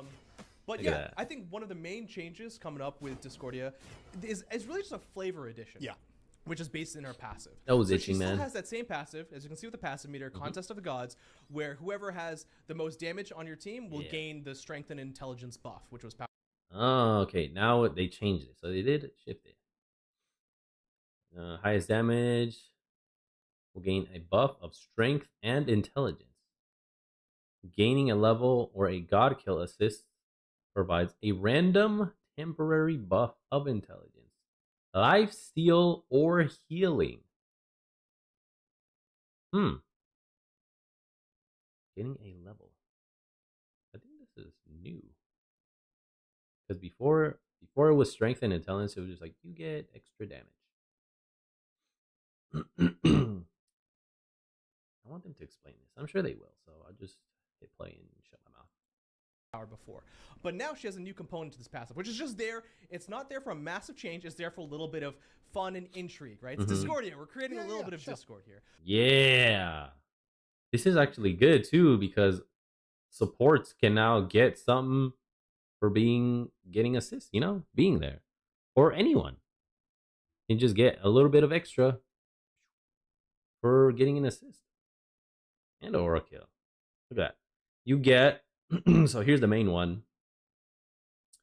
Highest damage teammate gonna get 5 intelligence, 1.5 per level on top of the 5, 2.5 strength, and then 1 per level. The extras are 10 intelligence, 10% intelligence, lifesteal 20%, heal 0.5% of your max health, and lasts for 6 seconds. Wow, okay. Interesting. Not bad. A little sort of passive-esque way of gaining some health back. But it's randomized, so you don't even get to choose. Oh, that's interesting. Like a little Russian roulette here. A little more fun, mini games here. I like that. Which is anytime you gain a level or a god killer assist, you gain a random temporary buff of intelligence, lifesteal, or healing. So I don't know if you want to go ahead and get a kill, or you can try and like set yourself a level. If that's the easiest way, probably a set level space 19. Yep, and just go back. Sure.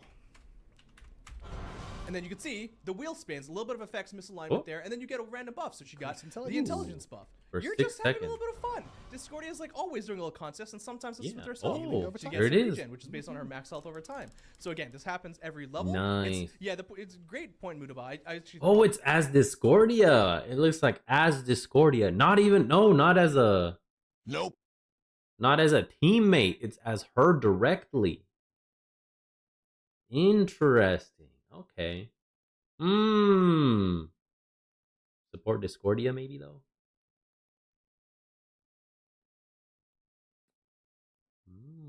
Okay, damn. It just negated the first statement I said earlier. Or the previous statement. We thought about changing. It's 0.5% per tick for I think 6 seconds. So it's a decent chunk. They're just fun little things. We can always play around with their numbers. We can play around with their efficacy. We don't want this to feel like massive power spikes. We just want... Dude, the line was slightly off here. You need the hitbox. Damn, it's a pretty large hitbox then. This to be a little bit of fun. Cool. Because my line has been where he just shot at and I hit nobody. Nope. So what the hell? It is storming. It's storming out here.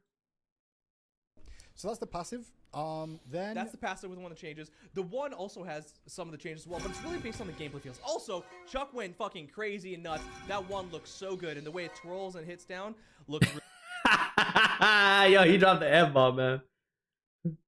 That's the passive with one that changes. The one also has some of the changes as well, but it's really based on the gameplay feels. Also, Chuck went fucking crazy and nuts. That one looks so good, and the way it twirls and hits down looks. It does. Oh, Chuck went freaking crazy. Really all the effects on her, I think, are some of the best we've seen. Oh yeah. I think that was new. Before it was just. I mean, it did the up down, right? But it didn't spin. In Smite 1.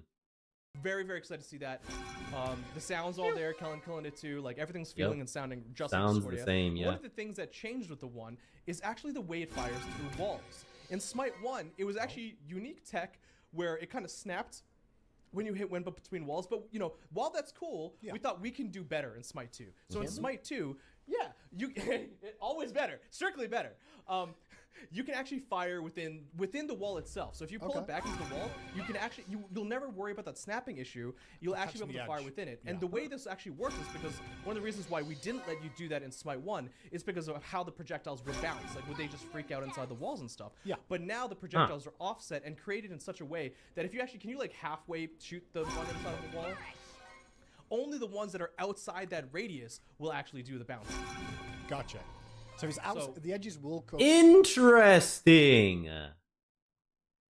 Because this is a setup I'm seeing here into the future. Whenever they bring back the cleaner, I call her the cleaner. Her name's Cleena. She can hide inside the walls. So this directly counters her. This right here. Maybe. If she's able to still do damage inside the walls, it's a direct counter, right? If not, then no. Nope. It's like almost a counter to Cleaner being able to hide inside walls. Outside will still fire, but if it's all the way inside, you get nothing. Yes, exactly. Cool. So this way, you won't feel like when you're trying to hug it, and or like honestly, it was kind of a strategy against Discordia is like go by walls and kind of hug the walls because it's really hard, almost like a Giannis portal, to actually hit them accurately. Now you don't actually have that issue. One of the other things that this does, one of the other things that we're actually doing with this change, which is very, very minor, which is if you actually use the one and like aim the circle component on someone, the way this works is there's actually a new damage component. So right there, when it explodes, if you have like the non-additive damage component, usually you'd be hit by like a random number of the small projectiles based on slightly where you were in the orientation of that circle. Now that entire circle area is an AoE field. You're going to be hit by the ball, and then you're going to be hit by the explosion. If you're hit by the explosion, you will not be able to get hit by any of the small projectiles. So that's it's like the culmination of being hit by 6 of the small projectiles. So firing this right on top of someone's head is going to do a little bit more damage in a weird way? Yeah, exactly. Okay. Makes sense. But everyone else is still getting You gotta land the ability. Okay, that's new. Hit by those small projectiles. So overall, the 1 will just feel better to use. 2 Strife is the first time we're kind of bringing madness into the game. A lot of tech had to be done for this. It was not an easy one. The way it works is you create the field. You can see some cool new effects there too. If there's one target that's there, they're only going to be rooted, just as usual. If there's 2 targets, then they're going to be madness, which means that they're attacking each other. Fight each other, There's still some cleaning up to be doing here, but there was an Odin bot hidden there. I didn't see him. The way madness worked in Smite 1, honestly, me and the programmer Nick kept on going back and forth on it because it was actually it felt like it made sense. But if you actually look at some of the individual rules, it was actually very, very odd. So we cleaned it up in a lot of cool ways. One of the ways we cleaned it up is actually there's now a projectile that fires between ranged gods at each other. Which we're not going to see here with Odin's, but that's completely okay. While before it was actually like invisible damage, and those ranged gods were actually kind of hitting themselves. But based on whether there was another enemy god that they could attack nearby, it wouldn't work and stuff. Now it's just a lot more intuitive. The way Madness works is they will attack the nearest enemy god, just like in Smite 1. That means though that if there's 2 Madness gods and another god that's closer, it'll run. So like those 2 gods were hit, they're not going to run to each other. That closer Odin is actually going to target the Odin that's not Madness. It's a little bit tough to get that in. But overall, we wanted to clear up the way madness worked, make sure it feels a lot more intuitive. There's still some work to be done, especially with the way gods attack and animate against each other, but we're working on that pretty hard, and you'll see more of that cleaned up as the PTS cycle goes on. Awesome. So 2, madness is back. Gameplay-wise, madness is back, and it's working just the way you'd expect, if not better. Very similar. I do believe you mentioned the 1 and the 2 we've kind of cleaned up a little bit. Yes, basically everything everywhere we've cleaned up the edges around. Discordia had a lot going on that was a little bit more scuffed than you might think when you look at it with a magnifying glass, but we need to make sure that it feels good. So does Disco get kill credit if the 2 gods fighting? Yeah, absolutely. So she's like attributing her damage. And then onto the 3 then. Yeah, onto the 3. We've kind of done most of the changes. Like I said, we wanted to keep things a little bit simple. They upgraded the visuals on the circle inside the fog, because before this was not here. This circle with the spikes, it was just the fog mist. That was it. That's Discordia. The 3 cool. I like that. functions the way you'd expect. You get stealth, you get movement speed, you get the cooldown reductions. That's a little bit on the AO1 and AO2, but sorry. Gosh, look at that. That cooldown is fast. On the AO1 and the AO2, less on the ulti, because it does give you cooldown reduction with the ulti. The new change that is there, because this is the last change that's a little bit small, is when you actually have used the 3, anytime you hit and damage an enemy god while the 3 is active, you're not really going to be able to tell this, but so while you're in it, I think it's while you're in it, maybe it's actually when you're out of it, but the AO3 duration will actually last longer. Oh, really? Okay. Yeah, so just a little bit. I think it's like 0.25 seconds every time you damage an enemy god, up to a max of 3 seconds. So it's not going to be massive, but the more you're utilizing that 3 aggressively, the longer it can actually last. Yeah, a little bit there. Okay. And you can just stay in there to get the cooldown on your 1 and 2, and then a little bit on your ult. Oh, okay. Nice. So now you can decide whether or not you want to remove the stealth from yourself.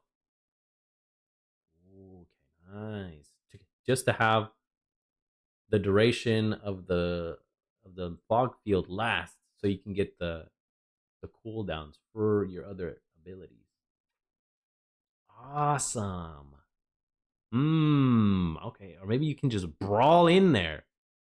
Brawl inside the fog mist and still get the cooldown for your other abilities. Interesting. All right, cool. Okay. So that's the 3 still going to go into stealth, still going to provide the cooldown reduction. Still provides you the ultimate speed. reduction and the movement speed. Hang on. Let me look at those numbers. Still going to go into stealth, still All right.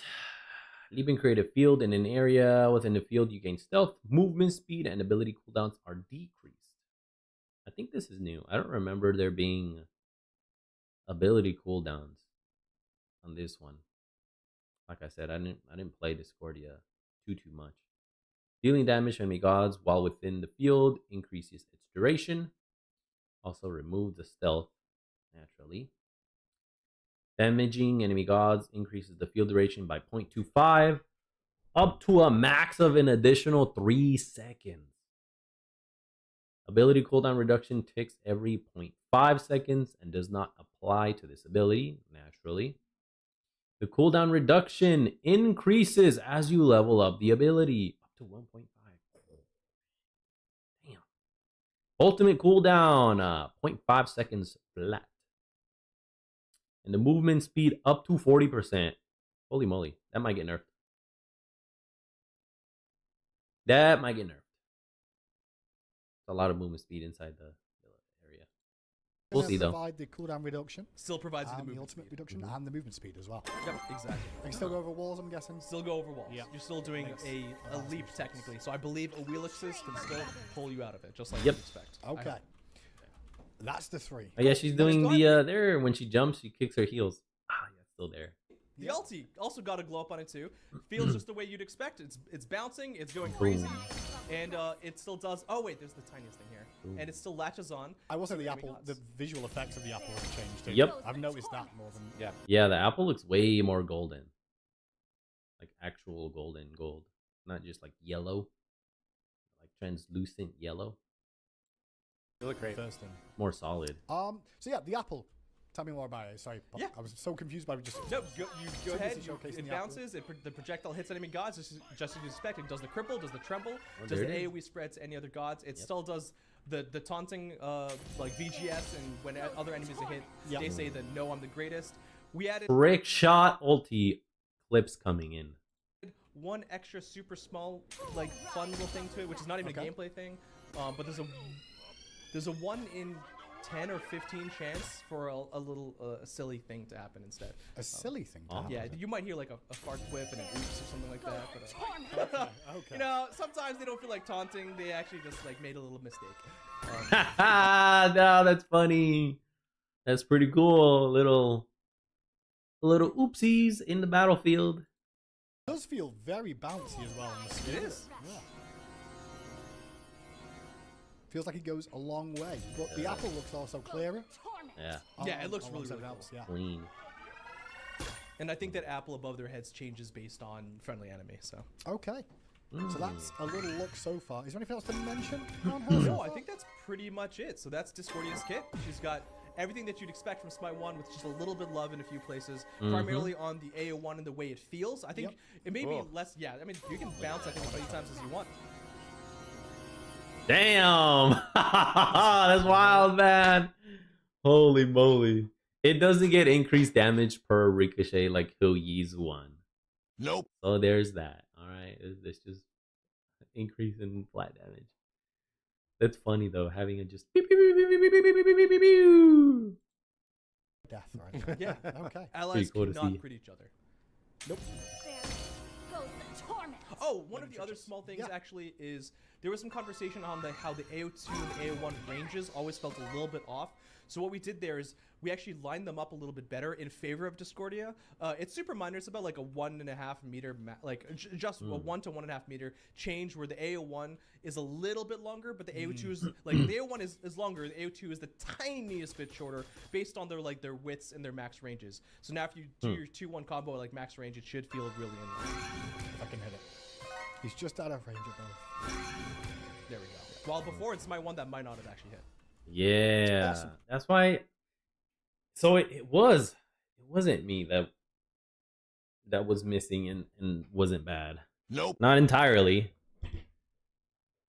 Because whenever I would try to do the 2-1 combo, it did feel off. I'm like, man, why didn't I hit that? But I just continued and moved on.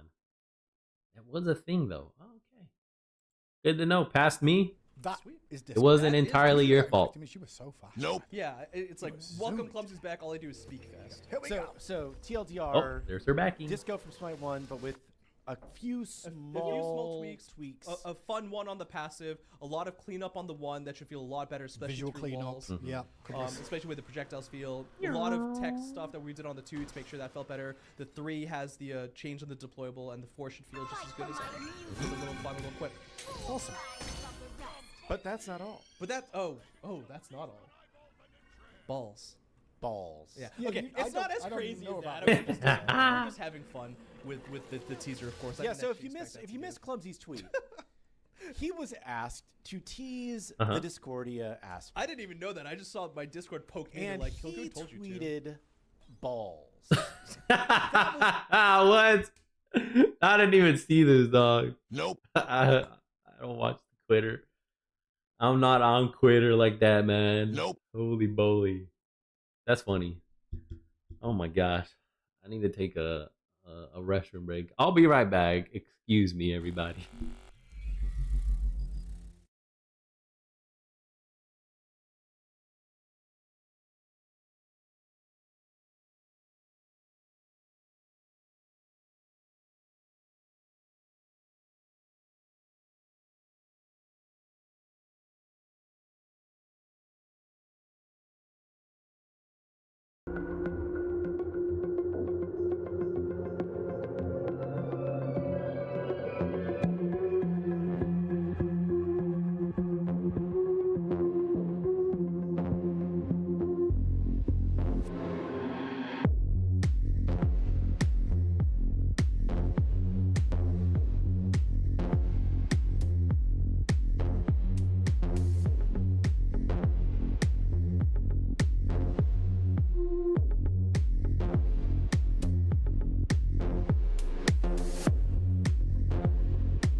Alrighty, we are back.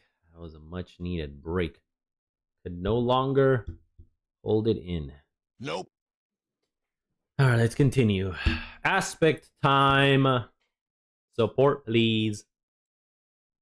His teaser. His teaser All right. Just like, was balls. I was joking about it. Now I feel like being scolded by. No, I was just Wait, my 3's gone. Why's my 3 gone? All right, whoa, one What the heck? thing at a Oh, time. I'm sorry. I one was thing just at a time. leaving base. So No cooldowns on the 3? Nope. What? What is this? Is that just dev stuff? Or is that real? 0 cooldown on the 3? I'll let it play out. okay, I Yeah. wasn't intentionally right. All right. Tell me about. Aspect. Yeah. If you go ahead and hover over Huh. it, Discordia's aspects. Yes, we do a whole. Aspect of the Gilded Victor. Contest of the Gods only provides you extra attack damage from intelligence. Unruly Magic, her 1, does not explode but returns back, dealing damage and providing a stack, causing your next attacks to explode. Is that basic attacks or just any attacks? Erratic behavior, the 3. No longer creates a field or stealth, but attack speed and attack damage is what gets increased. Golden Apple of Discord is faster and does not spread. Okay, just damage then.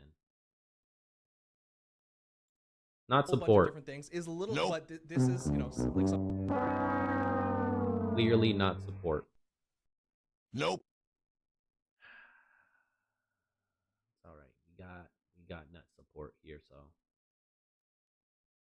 I'll accept this. Just move on. We've done recently, but we can talk about that later, is Aspect of the Gilded Victor. This is slightly more of a mage ADC aspect. Okay.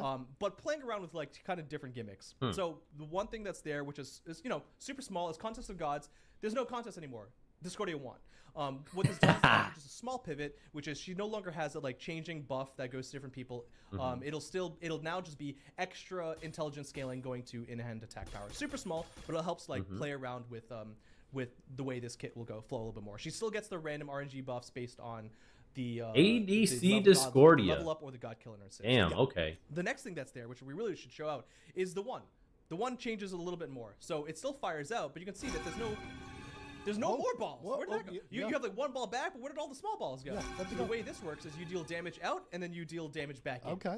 But what's actually happening is that you're gaining the stack every time you you damage enemy gods. So you can see on her it moves like on a little mini sine wave. Woo.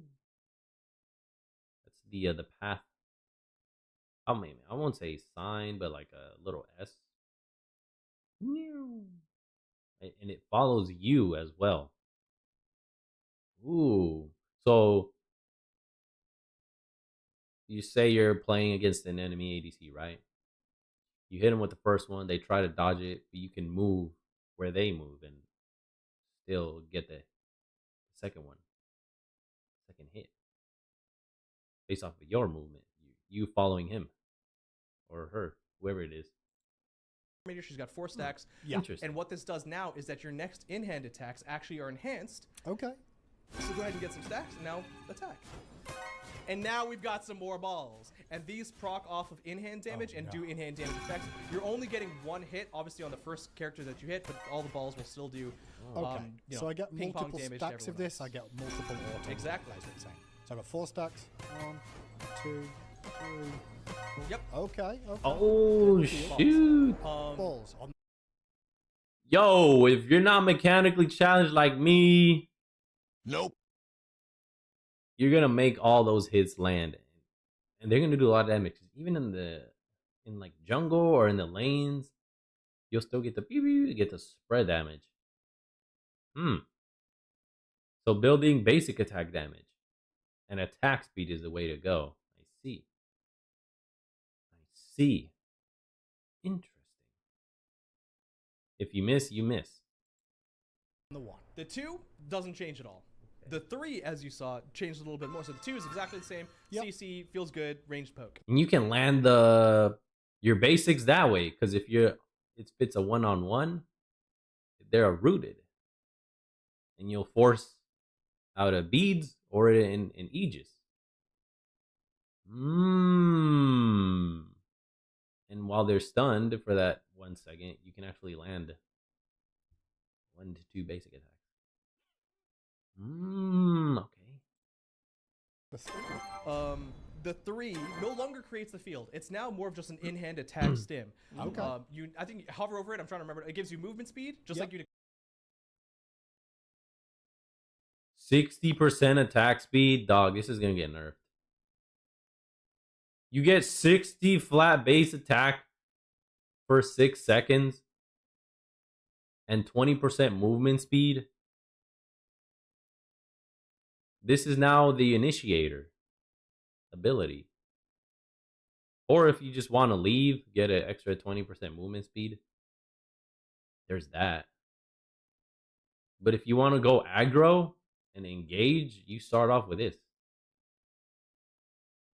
Do this, 2, 1, and then the basics. Or this, 1, 2, and then the basics, and then the ult. Wow. 13 cooldown seconds. 13 seconds of cooldown. Okay. So they were just hacking it.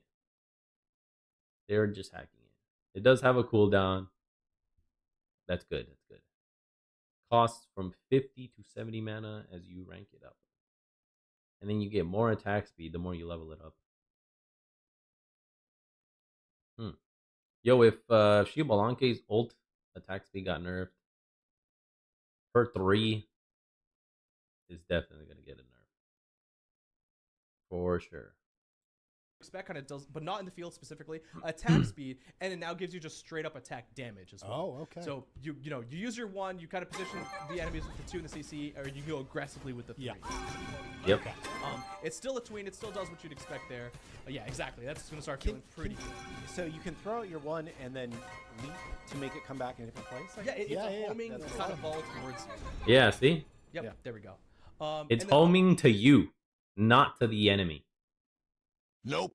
So if the enemy wants to try to dodge it, you can just follow the movement pattern that they're doing. Easy. Mirror them, and you'll still hit it. Get the 1 and the 2. Get that damage, double damage, and then the increase on your next basic attack. Ooh. Finally, there is still a small change on the ulti. It's very, very similar to what was before. But if you go ahead and fire it, or look at the targeter, it's actually a lot thinner. It's more of a snipe shot. Whoa, what the heck? that looks, wow, that's funny. Interesting.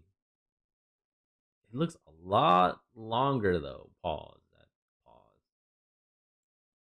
It's a snipe shot that does more. Long. Yeah. Well, it's actually shorter than the original one, but it's faster. Okay.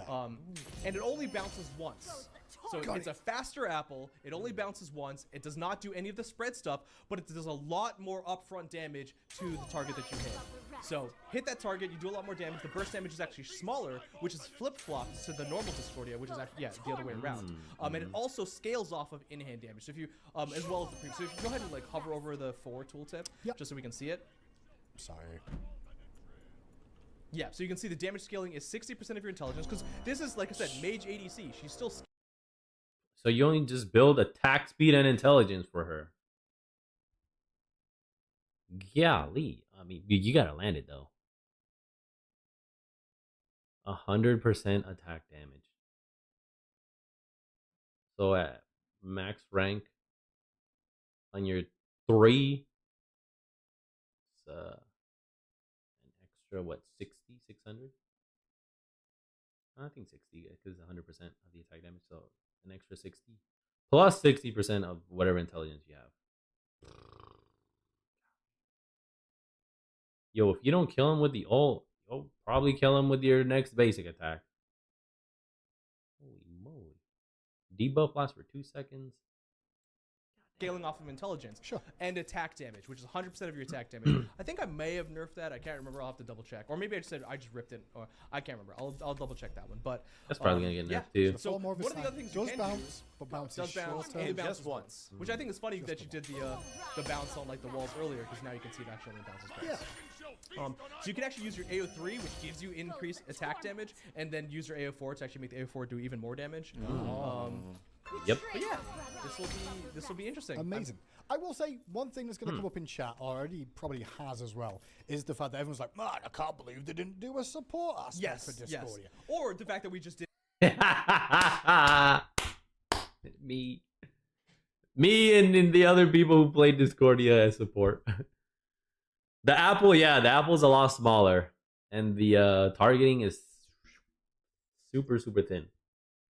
You got to be really, really good. You got to have a steady hand, and boom.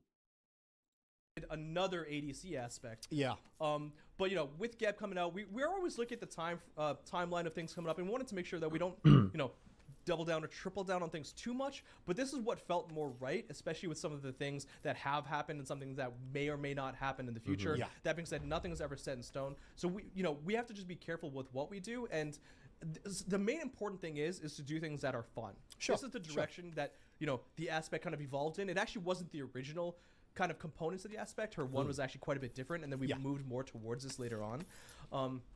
So yeah, I think the goal is for aspects always is for them to be fun, and we're really excited Yeah. to see how this one feels and how base Discordia feels. And I'm gonna give one last caveat, which is really important, is that Discordia was being worked on, you know, mostly before the holiday period, but that leaves. That looks like it won't even hit him, and it still does. That's wild. Oh my gosh, man! You can just snipe somebody. They're not safe behind the tower line. Nope. You can get them. And it's a longer reach, I think, than Ho Yi's one. There's a lot of stress too. It's only one bounce though. This is actually more of like a caveat for me, but like, you know, just let us know the PTS period. Her balance, especially on the aspects, I'm a little bit more uncertain about than most other things that I ship. So let me know how you guys feel about it in PTS. We always make quick changes. Yeah. It's gonna get nerfed. Especially her 3, man. Having all that attack speed and basic attack for free, dog. Nah, man, it's gonna get touched up. You know, it's gonna need to. There's also more balance changes that'll also affect Discordia aspect. Can you one them blink away? That we will talk about more on Friday. So. Yep, you can do that. Yep. Oh no, yes and no. I'd say yes and no. Not all the way. Discordia, you know, will come out with the update on next Tuesday. So yeah. 5 days. PTS today. The aspect will come out on Friday, so a few days after Discordia. 1 week from tomorrow. And yeah. Almost. It's got a length. Of time. It's got a max lifetime. Yeah, that makes sense. That makes sense. Good to know. I'm just checking with what chat was asking questions. The apple does ability damage. I think one of the only balance things that was noted today that I want to be careful of is I might lower the AO1 just ability damage, because like she shouldn't just be a better mage in this aspect, sure. right? Can the apple crit? I'm guessing no. No. Okay. I guess that's it for Discordia, at least in-game stuff for the time. The mini balls from the AO1 do crit, and they work and they proc item effects at 100%. But you're only doing one on, so you're actually getting, if you hit one target with a basic attack after you have that buff proc, you are hitting them with 2x the amount of item proc damage, but not 7x because of the basic attack hit, and then the 6 further ones. You're only getting hit by 1.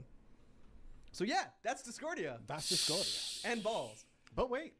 There's more. Well, we have to look at our Ascension Pass. Oh yeah, there's more later. Say, okay, so one thing at a time. I'm done with Golly, man. All right, you guys. Damn. You're about to watch 180 seconds of ads. Don't forget you can use your Prime sub to skip through them. It's gonna be annoying to play against an ADC. Even as support too. Because with the 2 you'll hit your ally. And she'll just be like, boom. Damn. She's about to cause a lot of discourse here. But ADC Discordia, I will say as well, I guess with the aspects clumsy, we're not going to say we're never doing aspects for the characters again in the future. No, we've talked about verify before. them. I just want to make that clear to the community, because they're all like, again, with the support thing, I'm expecting them all like, I can't believe it just made sense to make her a support, but she's still got support tendencies. But we also don't always just do role things. Like, you know, there's a chance that the next Discordia aspect that comes out 10 years from now is just another mage playstyle variation change, right? Like, again, the roles almost matter more for conquests, but we don't always see it as just that. Sometimes we do role one, sometimes we do playstyle stuff. So, okay, all right. Hydrate up, everybody. Hydrate up.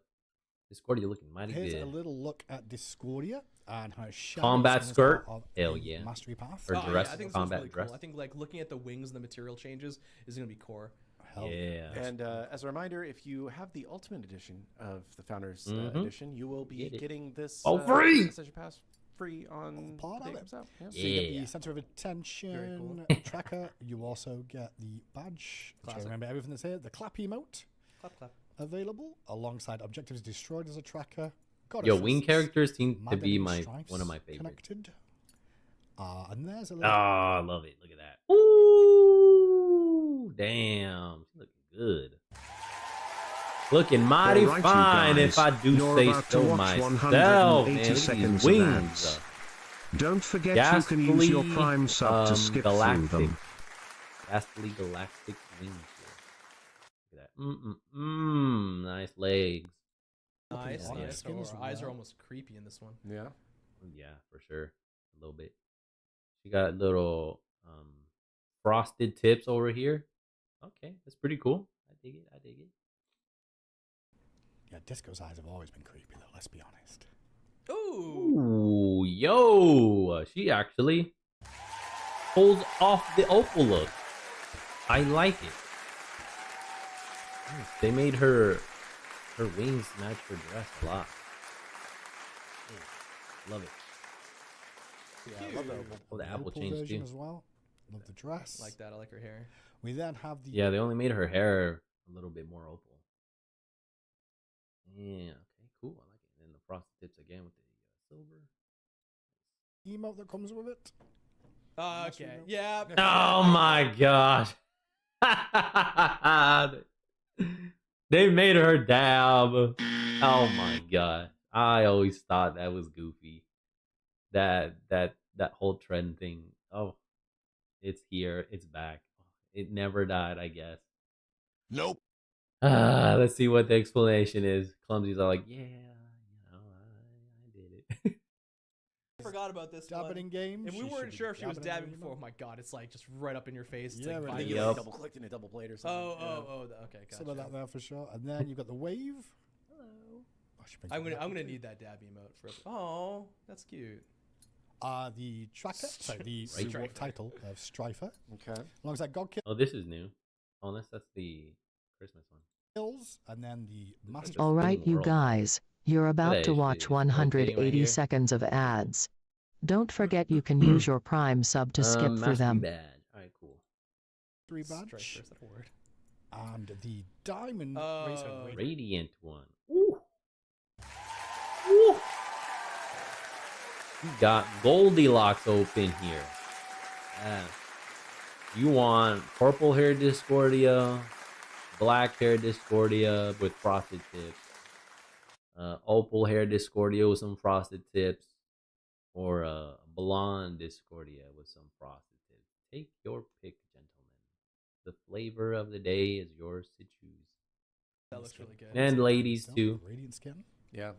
Man, her wings just like there was some time when she was first in like play tests and stuff where she Her wasn't wings there look yet. amazing. But, she got there. And for the fairest Yeah, card let's- effect art look at as that. well, once you hit level For 10, the fair. alongside the usual diamonds too.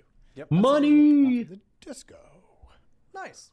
What's next, Kilgoon? So Tell me. I don't know. You guys want to do skins or? That's it for Discordia, man. W so far. I am excited for it. Can't wait for Tuesday to come. Holy moly. Go ahead. Move on. You wanna Skins, do baby. All the other stuff. Okay. So much. Show us.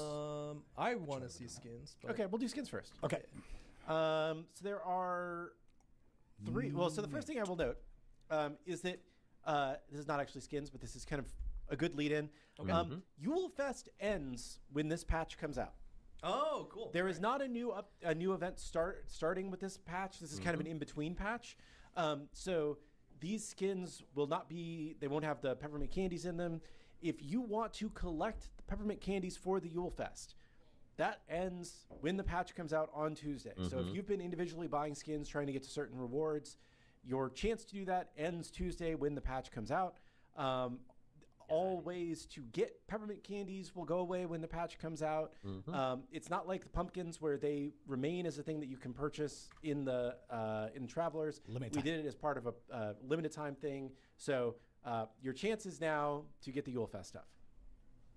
With that disclaimer out of the way, we are going to be bringing back the Pantheon quests during this little kind of between event downtime. So if you didn't quite finish all of the Pantheon quests last time, you will have a chance to do that while this update is live. Perfect. And I believe that's only going to last for this 2-week update. I believe Only that 2 after weeks? this Okay. 2-week update, our next event I think starts. Valentine's Day. Act now if you want to get your Pantheon badges. Sweet. I think I Now, completed onto them. the I don't skins. remember. We have 3 travelers in this update. Okay. Let's start with Let me see. Are they worth getting? for me? Nemesis. Nemesis. Nemesis, huh? One sec. And he's like, I've got to navigate my way there now. Oh, is it her her cool her suit? What? In the travelers section? You and Devin. Yeah. Yeah, we got a little bit of a bug on Dev at the moment. What was the name of that skin? There is a giant flying character over Nemesis. That's very funny. Don't know. Can you go? I will to try the and god fix and it. then Keep go to talking. the- Yeah, I gotta. Buy time for me, please. We'll just hang out for a second. Answer questions. You know, there's plenty of things to discuss. I'm sure we can go through If we other don't do stuff. skins, we did the other section. Was there stuff that you didn't want to show in game that we could talk about? Yeah, most of the other stuff actually is not to be shown in game. So we Okay, can just so talk. we can just skip okay, that stuff. We're gonna talk some other Yeah. stuff. Talk about that while I try and fix it. Okay. Buy me some time. Oh, I need more time, guys. More time. So, a couple bug fixes that are worth calling out. The cast mode with aspects such as Cabrakan should be resolved with this update. So if you were having cast mode issues with aspects, that will be fixed. Yeah. We have a strong suspected fix going out for the RTO frozen mesh and audio FX spam issue.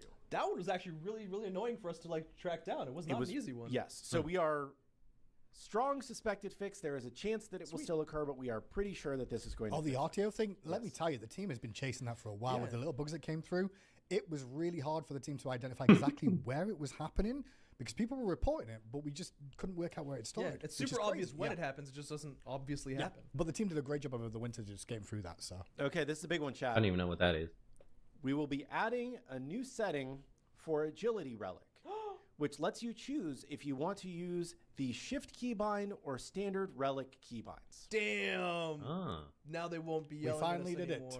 anymore. I wanted to say that more curtly, but that works. Being real with you all, it was a bit of more of a task than it seems on paper. Everything is. Everything is. But we did care. We did value the opinions. I bet, man. I didn't like it being bound to shift, but I understood it being bound to shift. As a someone that plays third-person or first-person games, having the mobility on shift makes sense for players that may be new. But in the world of Smite, it doesn't make sense to have. When there are suggestions that are like make sense, like are pretty obvious, and is more so. No, man, mine's on right click. It was there from the beginning. I got used to it, and I was like, boom. Why is it not on right click?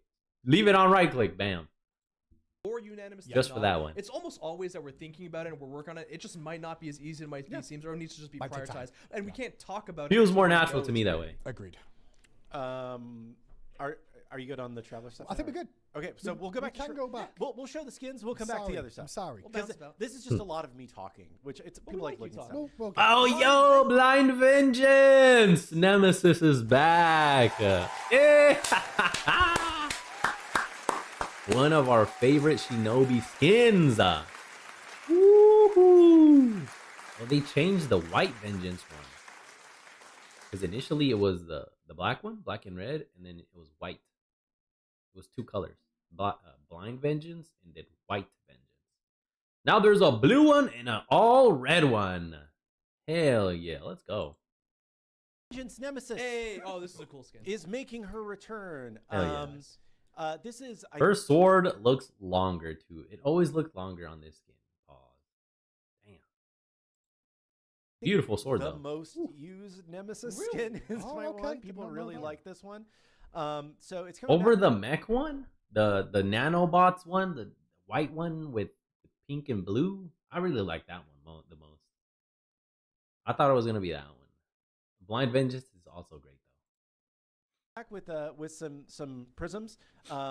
We have the Urban Assassin. Which I don't know, like a little bit of camo. Yeah, it's kind of like a little digital camo thing going on there. I think I had that winter skin in like Modern Warfare 2. Yeah, I was about to say something about COD 2 where I'm like, I think every single COD game has had that. Yeah, you have the Night Sky. Pretty. I love the material treatment. Yeah, again, the material treatment. Again, don't know if it's coming through on the stream super well, but it's coming great for me. Cool little detail here.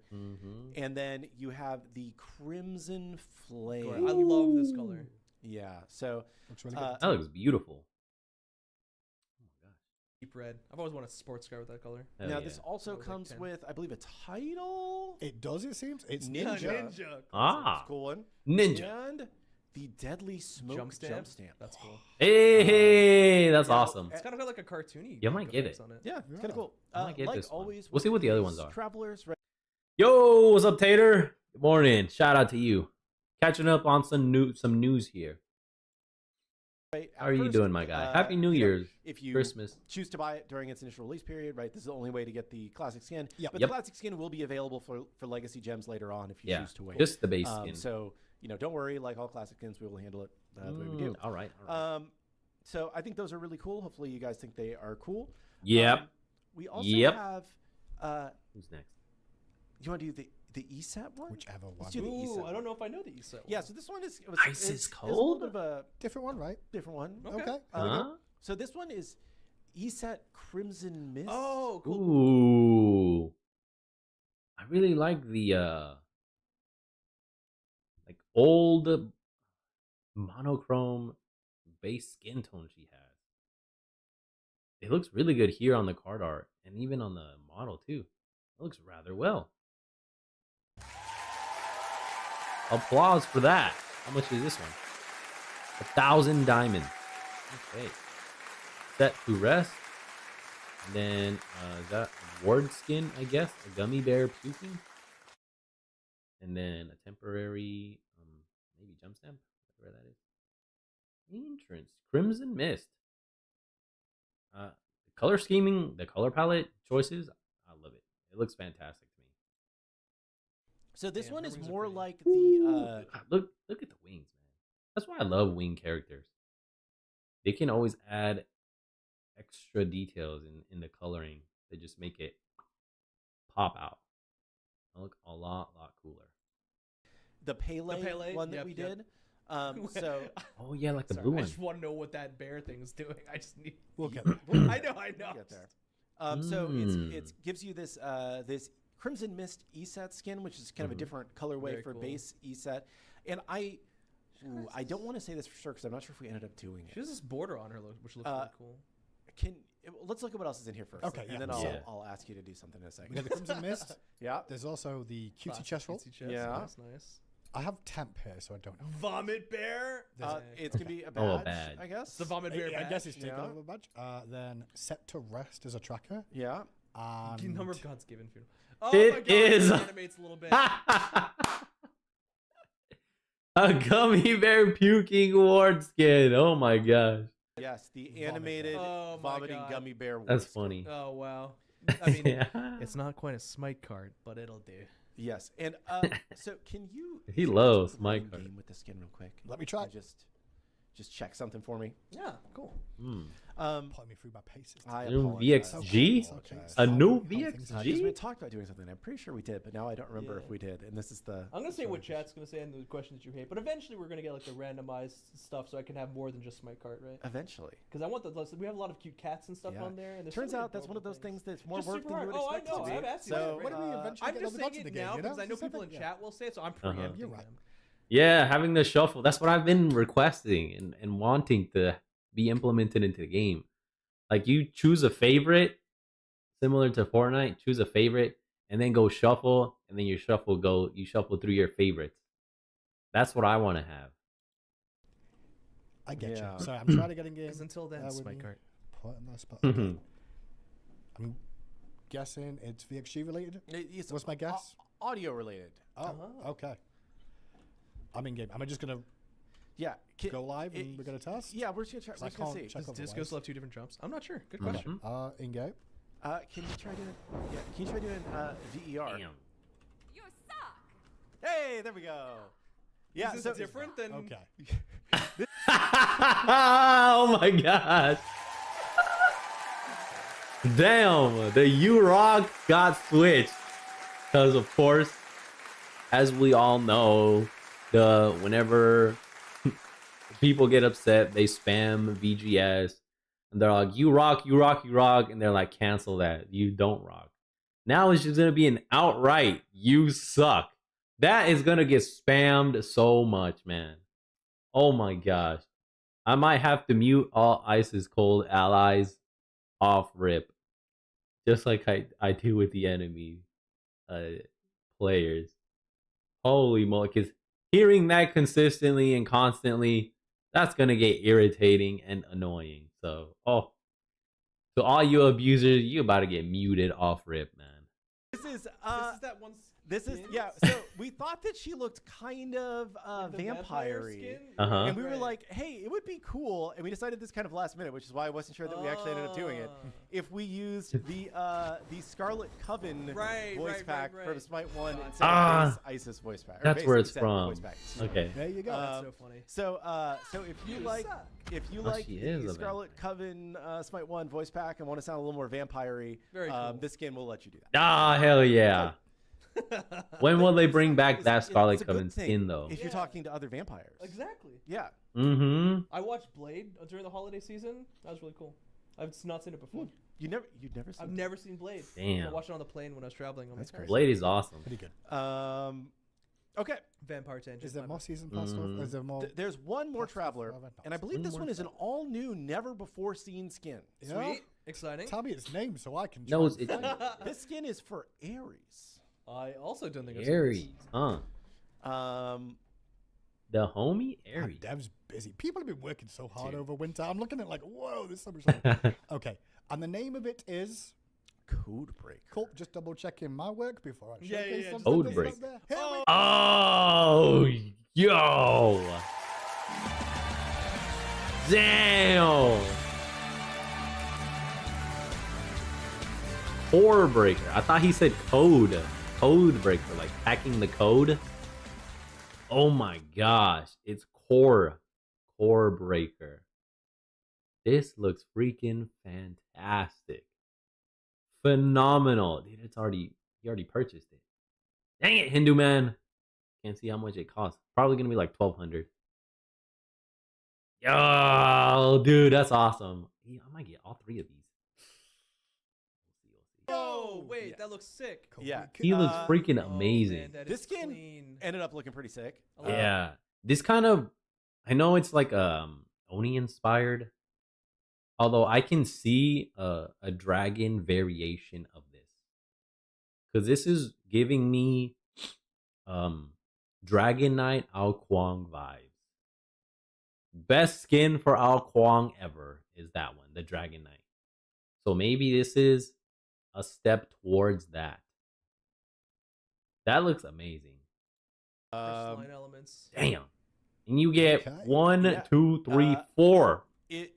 4 of these. It turned out looking great. I don't even know how to describe it. That looks amazing. This is the base. This is the base. That's the base one, yeah. Prisms, the Obsidian Oath. Ooh, black and like teal blue. Oh, look at the metallics. That looks amazing. Yeah, can I see the center of his... Actually, just his chest. Or his chest, sorry. Oh, yeah, the skull eyes. Xing Qian right here. Reminded me of Xing Qian. Ooh, is he coming up next? Is that a hint? Perhaps. Nope. That might be delusional. Who knows?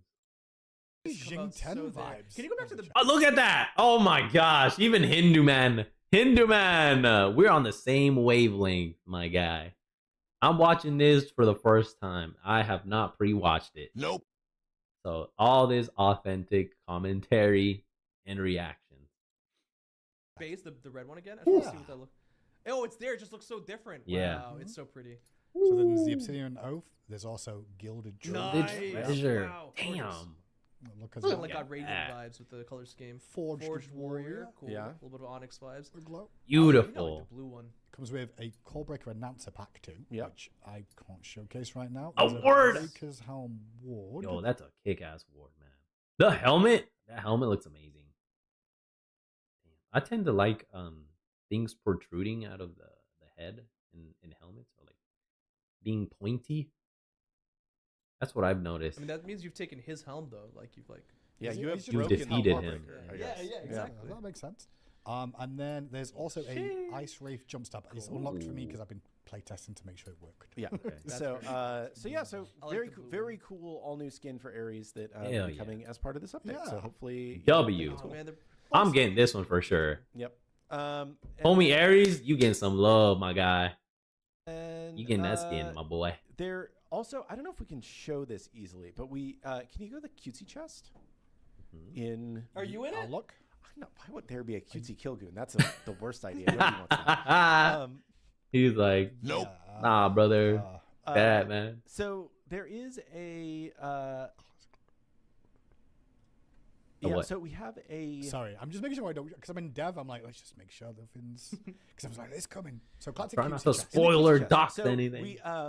We went through and we realized that we had... Cutesy Manny. For all of the characters, I don't know how many of you remember the game DKO. Of course we do. Uh-huh. Draft King something? No, not Draft King. Nope. Something Knockout. Divine Knockout. That's what it was. Divine Knockout. I never played it. Nope. That's where they got the Chibi, Susanoo, and the other Chibi characters from that game. Yeah. Oh, cool. But we made like these character icons for all of the DKO versions of the characters. Nice. Fantastic art. We were like, this is really good art, and it fits the cutesy chest. That soul's adorable. Oh my god. So we put there's Susie. all of the the DKO cutesy character art into this chest as new patches. Sweet. We Some thought that Wukong, would be nice. some new stuff that you get. I think those are existing. Some of them might already exist too, sorry. I think it's just like, those first couple rows are the DKO. Ama. So I thought they were cute, and I said it would be fun to put them in here. Yeah. So, cute. Good. Yep. That's what we got there. Actually cutesy icon badges, man. Not the ones that are there, like more cutesy ones. Things I think that's most of what I have to show off. I do also have those pictures. Okay, next up. Okay, so we'll talk. I'm gonna explain it first before we pull up the pictures. Okay, so he's like, oh shit, all right, what's that? As part of this patch, we've actually done quite a few optimizations to the physics memory that we are using, and also to in-match HUD performance, and the images that I have around in-match HUD performance. So I'm going to read for a little while, and then we'll pull up the images. Story time. Okay, so first thing, physics memory optimizations. In a recent past, to optimize our render times in Conquest, we updated a lot of our rock meshes and combined them. For those of you who know a lot about how UE5 works, you may say, why are we not using instance static meshes? We tried that, but it was costing more to render our rocks that way, so we combined them. Obviously, guys, come on. We realized afterwards that this is flying over me. I don't understand for those rocks was not using the simple geometry and generated a lot of extra memory in Conquest. We've cleaned that up and also reevaluated some other physics assets being used around the map, and we have saved around 500 megabytes of RAM by making these updates for Conquest. That's a lot of megabytes. Wow. Which is a lot of megabytes of RAM. So hopefully for Conquest, it will be using less of your RAM. Cool. So performance improvements. Yes, I'm with that because this game does cause issues for me. That's why I've been making all these adjustment changes, because it would cause some crashes. Some of it was on my end because I didn't update drives. Nope. And whatnot. Other times it has been mostly me, but I think it's also the game as well, in combination with me and my errors. So I'm glad to know that this is gonna help with performance issues with this game Going through here. while I stream. Yeah. Shoot. Get in there, yeah. Okay. In-match HUD optimizations. So UE5's UI system is called Slate. Yes. Slate is really optimized around the idea of generating UI elements and updating them very infrequently. Unfortunately for us, we have a lot of in-world UI elements that update as you swivel your camera or move your character. Totally. Health bars, jungle camp timers, interact prompts, damage numbers. Everything that is UI but looks like it is placed in the world has this. Oh, did we get an ad? No? There's no ads. Okay. Lies. Okay, sorry. I thought chat told me. Has this issue. Early on in our development, we found that adding or removing these widgets to the HUD is more expensive than we would like given the frequency that it happens. And if a player is quickly pivoting in a team fight, health bars and other elements are quickly added and removed from the screen, and you would constantly pay the price for that. So we've worked in favor of pooling these common widgets on the HUD to allow them to be reused and only hide or show them, which is much cheaper in terms of performance costs, not in terms of like money costs. Right? This does mean that when we then go to reorder the depth of the health bars, the Slate widgets would have to rebuild their whole tree, which meant that more than 100 elements for some of these common pooled pieces would have to be rebuilt. That's crazy. Okay. we've done a few things to minimize this. We have separated out health bars from other in-world widgets so that now health bars will always be in front of things like jungle camp timers. And we have also decided that we would not try to reorder that second group at all. For health bars, we are using their in-world depth from the camera and would resort them even if the health bars did not. You can see your phone there and do FYI. Physically overlap on screen. We are now doing a quick calculations to see if any conflicting depths overlap and need to be resorted. Mm-hmm. This is in-depth stuff, but I think it's interesting. Sure. Apologize for people that don't like this. Well, layman's terms, don't worry, Vaffy. We're going to show some pictures that hopefully make this a little bit clearer. In English, another cost that we would pay for moving these around is that the slate would invalidate the contents of the widget when all we were doing was sliding it around or changing the scale to show that it was further than you. And when it's invalidated, then we have to rebuild the whole thing, which is a very expensive performance thing. So we're fixing that by updating the minion health bars for now, God health bars soon, to live within a retainer box. This collapses the widget into a flat texture, but means that we do have to explicitly update it when minion health changes or when it gets recycled. So initially we saw some bugs when we did this, but it was a big performance improvement. We think we have squashed all of those, but let us know if you see any issues with minion health bars not updating properly in this update. There are a handful of other cleanups that have gone into this patch and other similar changes that we plan to ship in the next couple of patches as we focus in this space looking under every rock for precious CPU time.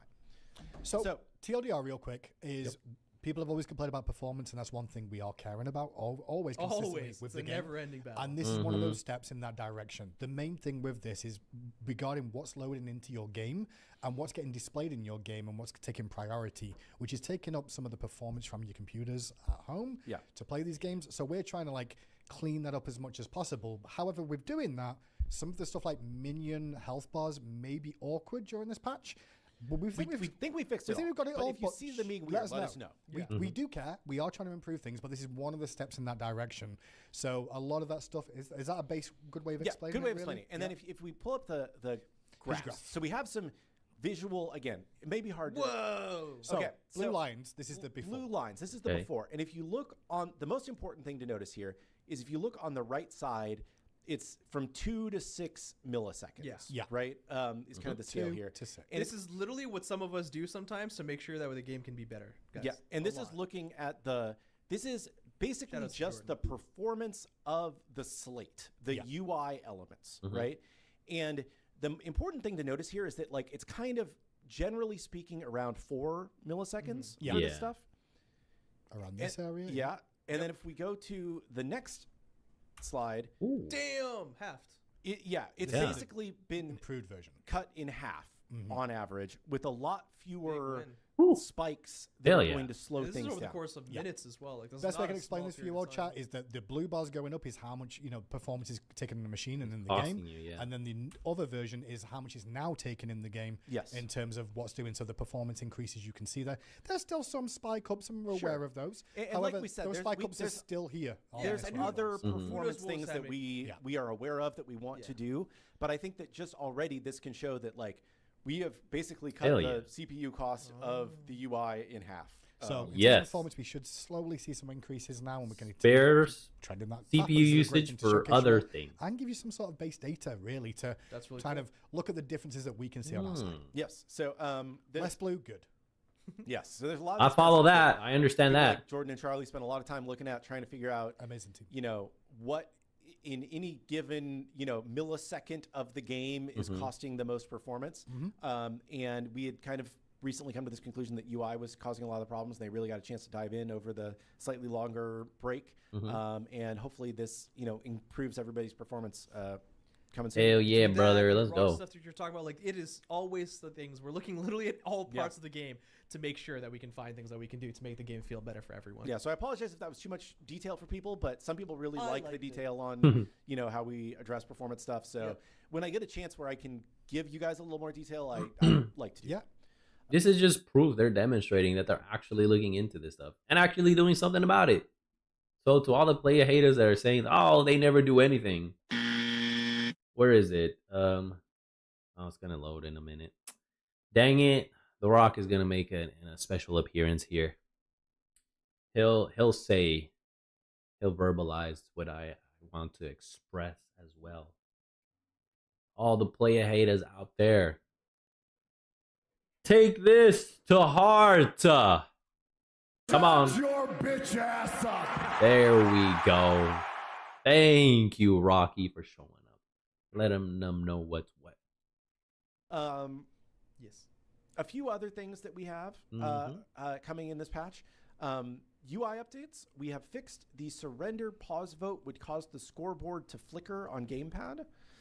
So hopefully you can now scoreboard while pause surrender vote. We have fixed the pause timer desync. Minimap pinging will now always center the cursor on gamepad. Okay. Which was really annoying for gamepad pinging. We have changed the unpause binding to F5 to help prevent an accidental press during voting. Yeah, like that. The F6 or F7, because vote with the pause. Yeah, I think it was that F6 or F7. Whenever you start to verify if you want to pause, I was like, yes, I want to pause, and it'd be like, oh, you voted no. I'm like, what? You have to really read into it and pay attention to the wording and the keybinds for each vote. Oh man, that was funny. That happened several times to me. I'm like, what? Why would they do that? It's so like F6 and F7 is to surrender yes, surrender no. And then having it that tied into another vote, I was like, it just didn't feel natural to me. I'm glad they changed it. Okay. So F5 for the PC players out there is now going to be the unpause command. It'll display in game as well. I have seen it, but it's going to be in a different thing to just avoid. I think those might even be key bindable as well. So. Yeah. Yeah.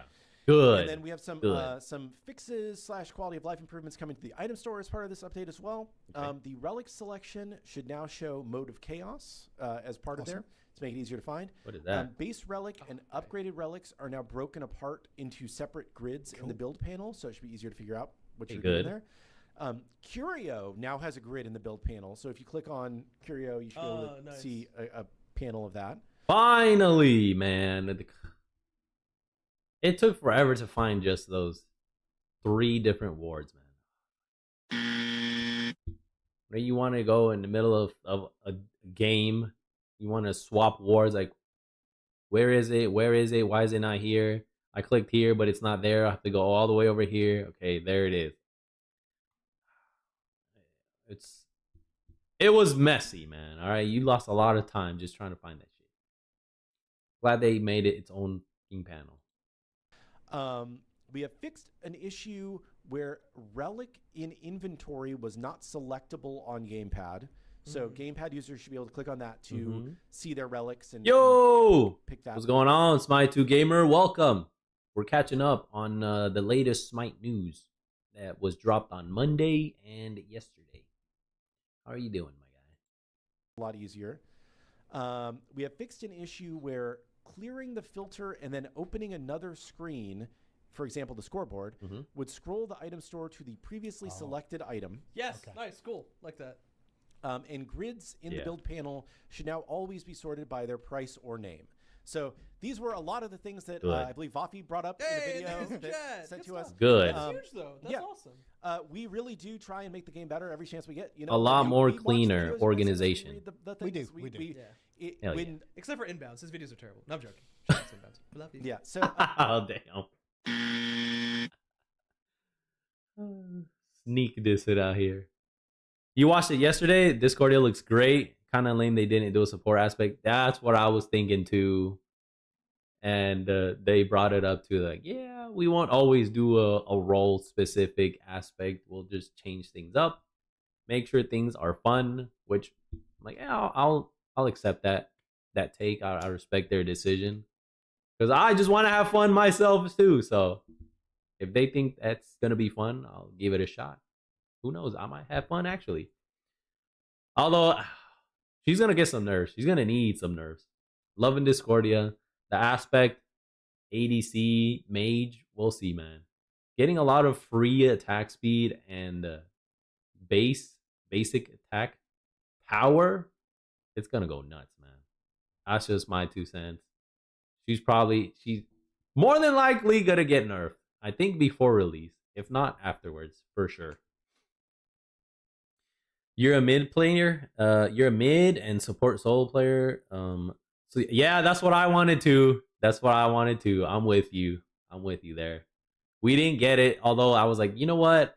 We just got nut support, so I'll let this one slide. It's okay. I'm good. I'll play nut support still, right? Like we can't be getting support. As much as I would love to, just getting a lot of support aspects to play different characters in support. Like, nah, I'm realistic. I'm like, it's not gonna happen all the time, so I accept that. You don't like playing ADC? Chiron? Chiron gonna be support aspect? That would be fun, interesting too. He already has like some supporty stuff on his base kit already though. So, wondering, is he gonna be a hybrid scaler? I think he might be a hybrid scaler. More supporty on his kit. I don't know how they would implement that. Yeah, he heals on his passive. He has a cleanse on his one, a CC, a short micro cleanse there too. And then he has the homing too. The 3, which is a knockback. You can push an enemy that's aggressing your tower line, push him, knock him into the tower line, and get a kill that way. And then the super ultra long snipe that can bring him back to life if he doesn't die and gets the kill. It'd be interesting to see how they make him more supporty instead of like damage dealer. I'm here for it. I'm excited. I'm looking forward to Tuesday. Been waiting for an update on this game since they stopped dropping updates, you know? So I'm glad. I'm looking forward to it. I'm really excited. Hopefully you are too. Slows, knock up, and heals. Maybe his ult can heal teammates and damage enemies. Ooh, that would be cool too. Maybe if he could... He can snipe his teammates to heal them? Is that what you're getting to? That'd be interesting because he just damages enemies, right? In his first original ult. If he can snipe his allies and the enemies to heal and damage, that'd be interesting. It's because it's a super long range snipe. Or give them shields with ult snipes. Yeah, that'd be cool too. What if it's across the map? Like a global ult. Oh my gosh. Yo, we're cooking right now. He can snipe his teammates to give them shields. Erosion stocks are going to go up high. If that happens. That'd be interesting to do. Yeah, we're cooking. We're cooking. Yeah, so that's beyond balance, which there is a decent amount of balance in this. And that's coming up on Friday, tomorrow. Yes. Friday will be where we talk about balance in the upcoming there. That was a lot of stuff though to cover today. Yeah, and there's one other thing that we should briefly talk about. I think. Did you have the list of? Ooh, League has that. Karen on a character named Senna. Senna from Bleach. No, that's not. I'm being facetious. Combining different worlds together, you know. Interesting. I didn't know that. That's pretty cool though. A global ult that hurts enemies and heals shields allies. That'd be awesome to do. You know, as a support Chiron. That'd be fun. Although I think they won't bring another support-esque aspect for a while because they just brought out Nut. You know, Nut support. They're gonna wait a little while longer. At least that's what I think. Till they bring another support aspect. And then I think the 2 characters after Chiron are gonna be an assassin and then a warrior. Because we just got Nut ADC, Cardio support, or she's like a mage. Never mind, not ADC. Nut mage. Mage ADC esque, depending on how you build her. But then Discordia is also a mage. So then the next 2 characters are gonna be a warrior We just got Dodgy too, though. Maybe not as another ADC. Interesting. Chiron's gonna be the next ADC. So we got Mage, ADC. Then after that is gonna be Warrior, Assassin, then Support. So we won't get another support until 5 weeks from now. Sad. I hope it's Fafnir. I hope the next support is Fafnir. Crossing my fingers that it's Fafnir. Chiron already has ADC style and power ability style in his kit, so I don't know what else. I think he might be a hybrid. They might make him a hybrid character, because I enjoy playing him in ability based as an ability based character rather than an ADC, you know, basic attack character. Because I miss more often than I hit. I'm mechanically challenged, man. I land more of abilities than I do basic attacks, so that's why I lean towards ability based, having characters and or damage dealers, than I do basic attackers. Unless I'm able to, you know, root them or cripple them for a while, where I can for sure actually land the next basic. Because in the heat of the moment, I miss, right? I'm not perfect, so that's me. That's just me. That's why I'm excited for Chiron to be here, because he's gonna be an ability-based ADC. Yes. We haven't had one in a while. All the recent ADCs have been just like mainly basic attacks primarily. So to have an ability one, I'm up for it. I welcome it. The +1s for the other character that's going to be in PTS. Yes. Okay, so wow, PTS more. is going to go live in 14 minutes approximately. I'll be well. Yeah, might be live now. I don't know. Sometime it soon. might be. And we will also be PTSing Chiron, who we told you on Monday Sweet. is coming Exciting. after Discordia. Yes. As part of this, Chiron is less far along. He is going to be in a rougher state. Correct. Yep. We aren't going to pull him up on screen right now to show him. Probably looks awful. I will say really quickly, because I've seen some discourse about this. Discourse. People talking. Discourse. Yeah. God, that's bad. Discourse. I was thinking along the Discordia pun line, but no, he said discourse because he's a horse. Oh, that was a great pun there. Great pun there. When we double brought, entendre. him over to Smite 2. Yeah. We did make him slightly beefed up in ways that it made sense, that would not break all of his animations and require us to redo it. I'm sure that there are people who wanted him to be much bigger and beefier, but this was kind of as far as we felt like we could push it while not having to completely redo everything. So hopefully people will enjoy the way that turns out. New Chiron model? There are some people who are very upset that he wears his wrist or his like Vambrace stuff. His Vambrace thing on the wrong arm. Yep. When he was initially modeled in Smite 1, it was intentionally put on his arm that he charges forward with. And it is meant as like armor to protect him while he is charging forward. It was not meant as armor to protect his arm while he is shooting arrows. Interesting. Right. And the animations are built as well to support that. We felt like we were better off sticking with that. The armor is meant for charging forward, not the armor is the archer Vambrace armor or whatever. So we did not move the armor to the other arm the way some people have requested that we did. So I just wanted to get out in front of that and explain why those artistic decisions were made. So don't expect that to change. Damn, people were bugging about that? Damn. I didn't even know that about the lore. Nope. Or just the archery aspect. Yeah. I thought it made sense. Like, he's dashing forward. He has the little shield up or the brace thing. That makes sense. Perfect sense to me. People were bugging about that though. Damn. They really, really into it. Holy moly. The fabulous Chiron skin. Oh, damn. You love that skin? Ooh, Niza and Chiron supposed to be next. Ooh. Niza. If Niza doesn't have a support aspect, I'm gonna be sad. That's gonna suck. I really want Niza too. Niza, bring back Niza. Bring back Fafnir. Bring back Nox, even though people play a hate against her.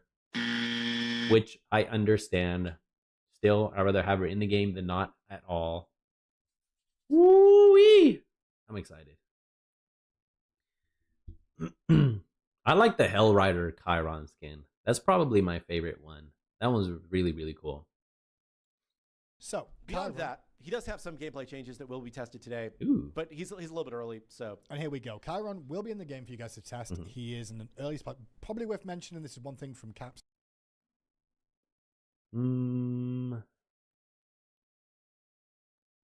Oh, Charon. Charon. The homie Charon. Lord Ainz' cousin. The other bone daddy, as they say. Pause. All right. I'll pause for the YNs out there. Charon will be fun too. Even though he was one of the newer gods to be released in Smite 1. Having it in Smite 2 is going to be fun. I enjoyed playing Charon. He was fun. And then we don't have Charon's coin, right, in the game yet? I don't think so. So if they bring that too, that'd be cool. Boatman, yes, the Boatman, yeah. Paddle with the basic attacks. And then, did you ever play or try attack speed Charon? That shit was freaking fun, man. You just attack speed, splashing water on enemies. That was fun. I enjoyed that. I did that once as a test. I was like, oh my gosh, this is fun. It made me laugh a lot. You did not? Oh, you missed out. You can try it. Go ahead and try it. You do crazy. Just the animation of him rowing to attack. I found that funny and fun. I enjoyed it. Give it a shot in Smite 1. Who's lead on Chiron at the moment. But he said, noting there's a lot of temporary effects in his hit mark. It's currently using a Wheelix's mark, so it might be confusing for a Wheelix players. That's obviously not final. It's PTS, but they the can mark, deal with it. The mark is there showing the Wheelix mark, which is what we're going to be using for the Masterful Shot stuff. Chiron's plus ones, though, for notable things for you. First of all, he's strength only scaling. Since he has no tooltips, they'll want to know that. Hey. What the note says there. Cool. Masterful Shot is good. He is strength only, not hybrid. Good. Fireable during his ultimate. So while time is what the note says there. Cool. Masterful Shot is fireable during his ultimate. So that's the one, right? Or is that his 2? That would be great to have the ability to do, shoot your 2 out while, because the ult applies the marker, right? The target thing. That's his 2. Okay. You never could use the 2 while he ulted. You have always had to wait. I found that weird. Like, damn, I really wish I could use my 2 right now in the middle of my ult to get a snipe, or and then use the 2 and then have one more shot left. And in any sequence, it was always blocked out when you were in the middle of your ult. Now you can finally do that. I think that's a great decision. W, excellent advancement in the Chiron kit gameplay. I like it. They're like, that actually makes sense. Why didn't we do this before? Probably what they're thinking, because that's what I'm thinking. Why wasn't it doable beforehand? Just like Ares being able to chain while he's doing his 3. Fantastic addition to the Ares gameplay. Yeah, you'd want to hit an auto or his 1 and then use a 2 for slows and ult for easier hits. Now you can 1 ult snipe and then use 2, but I still think his ult combo works more consistent. Gotcha. Stepping out for lunch, brother? All right, enjoy your lunch. Have a great lunch break. We're almost done here. We'll hit our own lunch break as well. While you're using your ult, you can also use the 2. Nice. Masterful. I just like the extra options that they provided for Chiron gameplay. That's what I like. Because having that 2 blocked off while you ulted, it just felt janky to me. Now, having the option to 2 while you're ulting, that's great. That's what I like. Just having more options for me to decide what to do.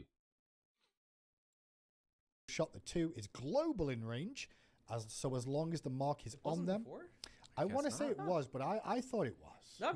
Nah, it wasn't global. It was just really, really long. It was not global.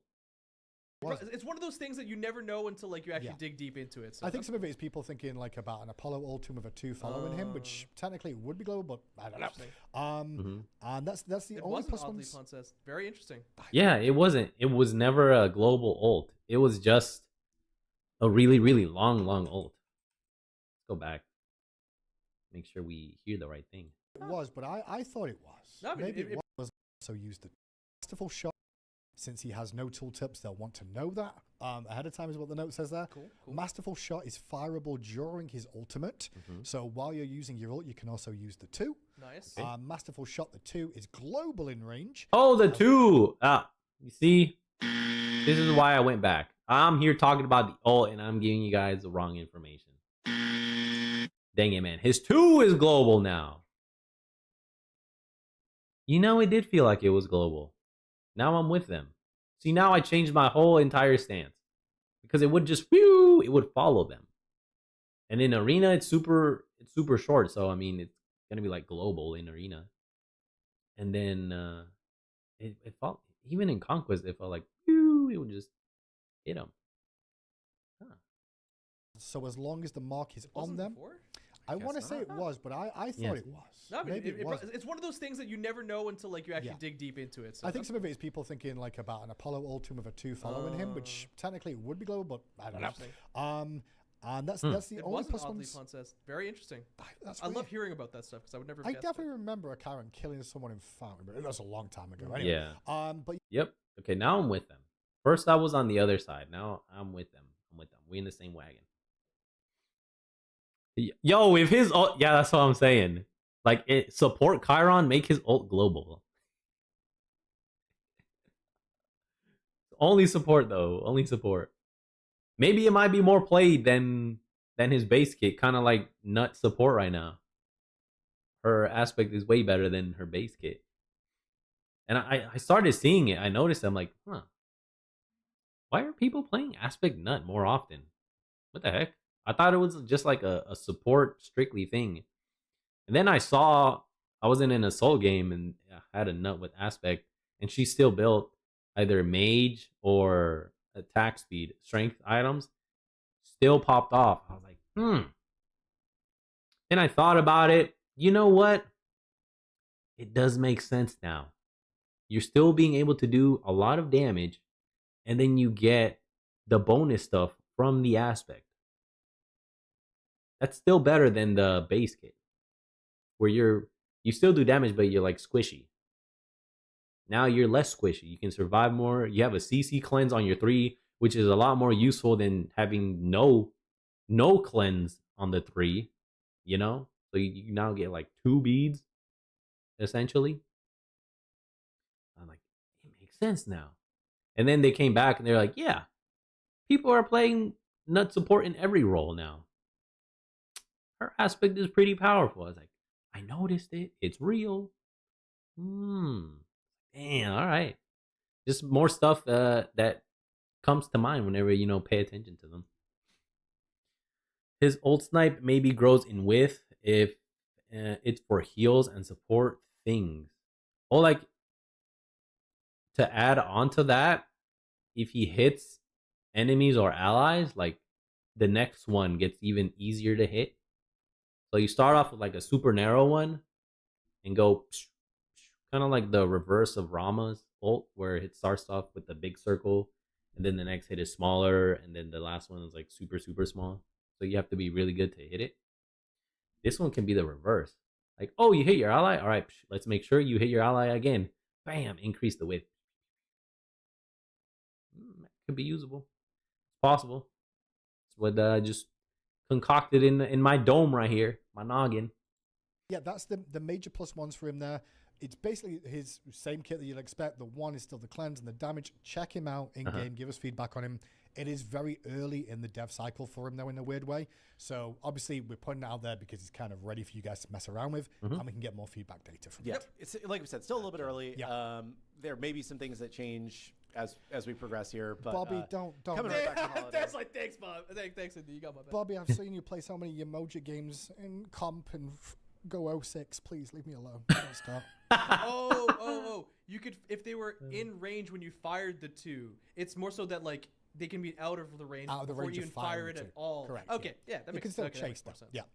Okay, so that's that's like Zeus in that way. So Karen should be available as well as part of PTS today once it's live. That makes way more sense. I believe it's live straight after the show. Yeah. So we'll be checking in on that. And now we're at 1:50, so we've got like 10 minutes left here. Bit of Q&A. Yeah, we can say Bobby. Yeah. Oh, go for it. Yep. No, we're good. Yeah.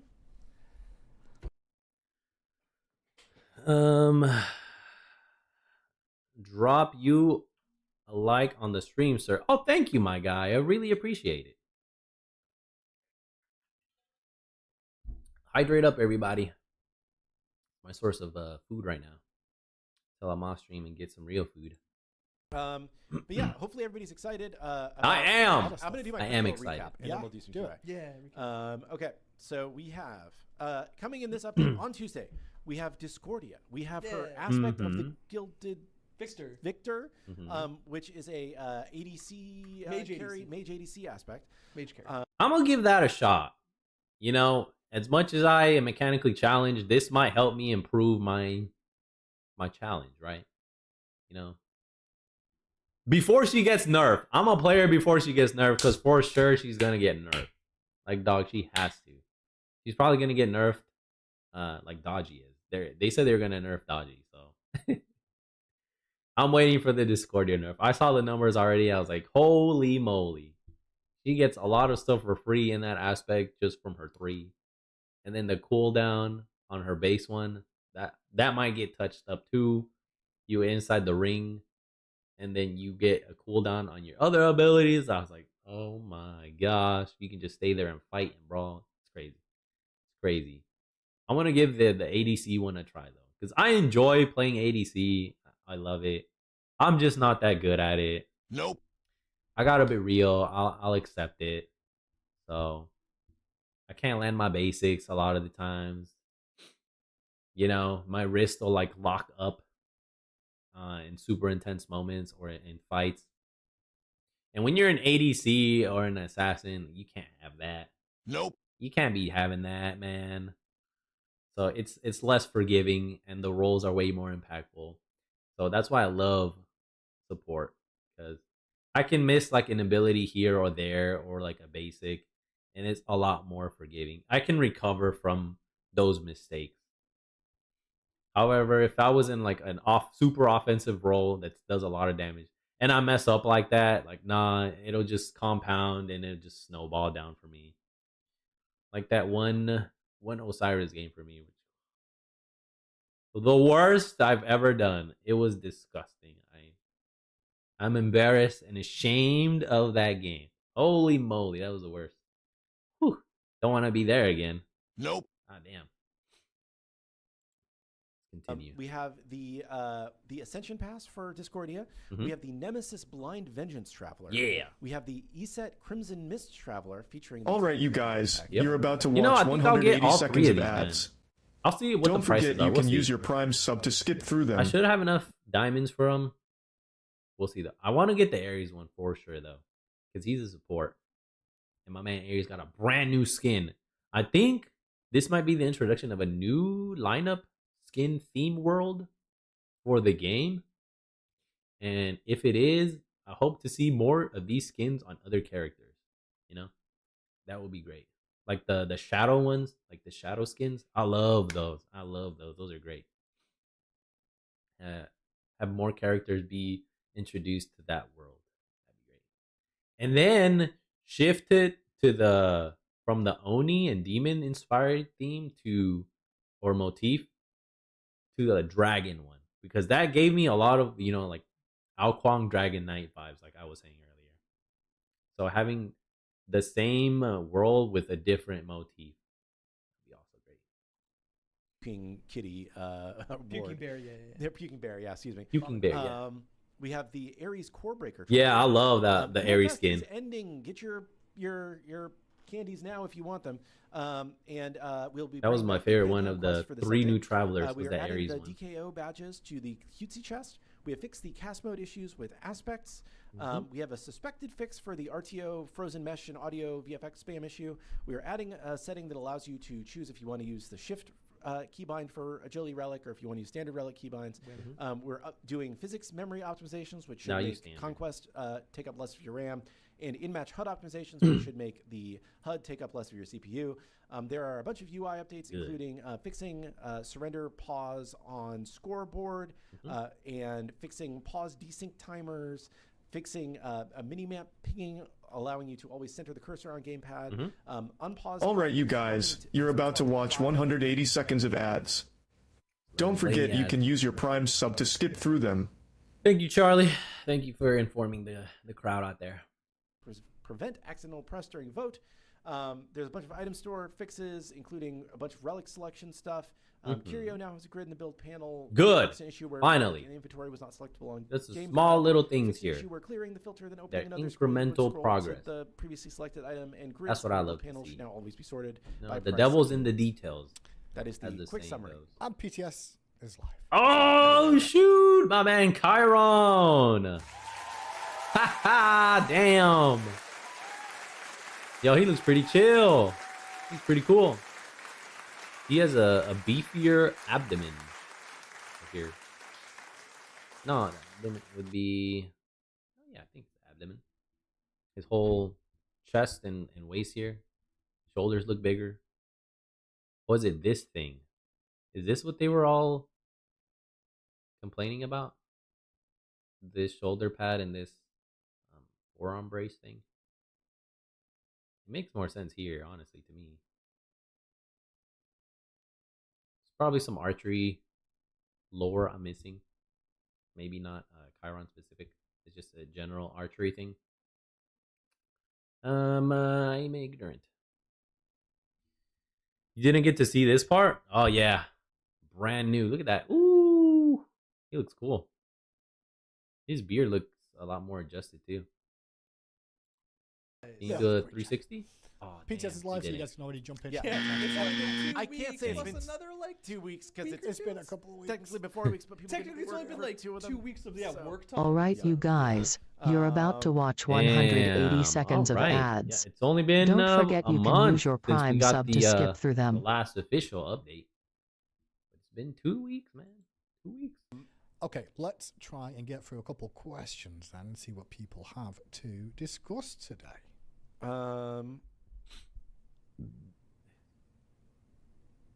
Does the Discordia wheel buff affect her buffed ally? No. So there's 2 different components to the passive now. There's the strength, like intelligence buff that just gets given to someone who has the highest damage dealt on your team to enemy gods, and then there's the Discordia specific wheel buff that is only for her. Yeah. We still don't have an. I thought that one was for other allies too, and then they were explaining it. No, it's only for her. Like, oh, got it. They didn't want to misunderstand here. Match game timer. Yeah, that's something that I'm aware of. Realistically, we want to change the whole end of match lobby experience, and doing work on it in the short term that will be thrown away is just kind of like not the best thing that we can be doing with our UI resources. I'd rather spend them on something that we don't know we're throwing away. We're going to be keeping around. Yeah, because we kind of want to redo the whole. That makes sense to me. So it's just it's on the to-do list. Before the relic update, you could buy beads and talisman. Now, if you do that, it uses them at the same time. Is that intended? Yes, I believe so. That is intended. Yes, they share the same cooldown that is intended. Yep. They changed the art for it though. What about God skin selection improvements in the menus on console? It's really bad to try and maneuver where you want to go or lock something in, especially on Assault. So Assault in particular, we got a good bug report on console Assault, and Charlie looked at that yesterday, and I believe what was happening was basically anytime somebody else locked in, it was like refreshing that widget and screwing you up. So I think he actually fixed that yesterday. I'm not sure it's going to make this update. Right. But we definitely have looked at the Assault Conquest lock-in issues. Will we get the missing Pantheon badges in the Pantheon Quest event? You'll only get the same ones that were there previously, I believe. I don't think we've added any new ones. Next, new god. We haven't confirmed anything beyond. Yeah, sorry. These two gods are the two that we've confirmed right now. Chiron, we'll share ninja. more information about other new gods when we feel comfortable doing that. We just got back from break. Come on, give us a second. You guys, a few of you said no. It doesn't matter how many gods we told them, like in a row, they'd be like, "So what's after that?" Yeah, it's gonna happen. What general theme is Friday's balance patch going to focus on? Do you know, Clons? General theme? I guess Item in god balance. Lash is getting nerfed a little bit. Jungler Clear is getting nerfed a bit. There's some item tweaks on attack damage that I think will be very interesting. Yeah. Other things, we'll see. Pon said those ones on Monday, so I can cover those. Disco aspect is int, not strength. Yeah, intelligence attack speed. Instead of OB26, why don't we use basic attack damage 26.1.1 or 26.1.2 or some other format so it would align with the patch's release year, month, and version, making it easier to organize and locate. I think that's a reasonable way of doing it. We've tried a lot of different ways. Like 1 year we were like 24R1 or something. Oh yeah, that's right. Like we've done stuff like that in the past. I think that it's easier for players to understand that it's an actual big update and it's not just like they have hot fixed the current patch when it's like it's just a new number. And new number, you know, it sounds stupid, but it's really easy to be like new number, new patch, cool, got it. Yep. Why is it? Logically sound. Yeah, I don't know where this Chang'e Tiamat thing is. That's not from our side, that's for sure. Yeah, I think it's just somebody fishing for confirmation of shots that they want. That's all. Yeah. Change in TM. I love the Conquest lighting and day-night cycles. Is there any news and updates about bringing that towards specifically Joust? Or not as of this moment. We've talked about that sort of stuff being brought into other game modes and stuff, but no news right now. Clumsy. No news right now. Kilgan, stay tuned. Just technically mean the same thing. Yeah, they do. They do. It means, yeah. One of them is just coming from a guy that has done a lot of marketing in his life. Potentially. Smite card Perhaps. for 2026. Stay tuned. Exactly. Stay tuned. No. Yeah, we just like changed the rules on that one. Oh, man. I don't know if it's supposed to be, but the disco recolor is in PTS.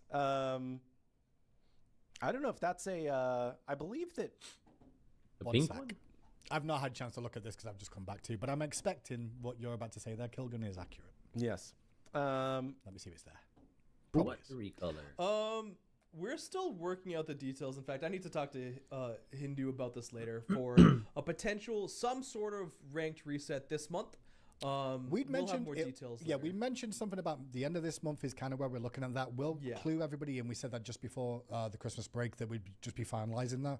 Expectations are at the earliest, probably very end of this month, very start of next month is my expectation. But it needs to be confirmed on everyone's side and our side. And Hindu's like staring at me. He's like, "We need to confirm this on our side." Like, I mean, like, listen, I don't care. You guys just tell me a date. I'm gonna like, rip it tomorrow. I'd rip everyone back to zero. No, I'd also we're change the still deciding rankings whether too. we're gonna do that or not. I think everybody should below OBS is classed as clay. It's one division, like one division. Obsidian and above to 0, but everyone else stays the same. Yeah, this is already on PTS. Oh, it is the pink one. Oh, let's go. W recolor. It is this one. Yeah, I remember it. Good luck. Oh yeah. Good luck. He looks good. Good. I don't know if you were trying to. You spelled good correctly. Good. Yep. I'll get you, Smite 2 Gamer. I'll get you. It already says what it is. So, you know, if you Rebellion. click it, oh, this is the Twitch drop. Yo, this is the next Twitch drop. Discordia recolor, baby. Hell yeah. Gotta watch 10 hours of Smite game in order to receive this. Boom. Look. The platinum apple right here. Ooh, which one's better? The pink and the black or the purple right here? I kind of like the base over this one in Smite 1. Now, I'm liking this one a little bit more over the base Have to compare them side by here, side. It will be a Twitch drop in the latest patch as Nice. well. So Hell yeah. generally what happens with that is the God is released or the patch goes live on a Tuesday. And my goal is, you notice how I don't say Tuesday anymore. I have to say Tuesday. I say Tuesday. Someone intentionally say wrong. skeleton. Just because everyone's like why. Tuesday. But we will... The troll he gets, the memeing, the mocker he gets. Tuesday. He says Tuesday. He's the British man. Skeletons. Yo, these new shows are freaking funny, man. I like them. That's why I like watching them. Before they were like super serious and strict, and it was like so stringent. Now they're more loosey goosey, you know, more human. That's what I like about them. That's why I enjoy watching them now.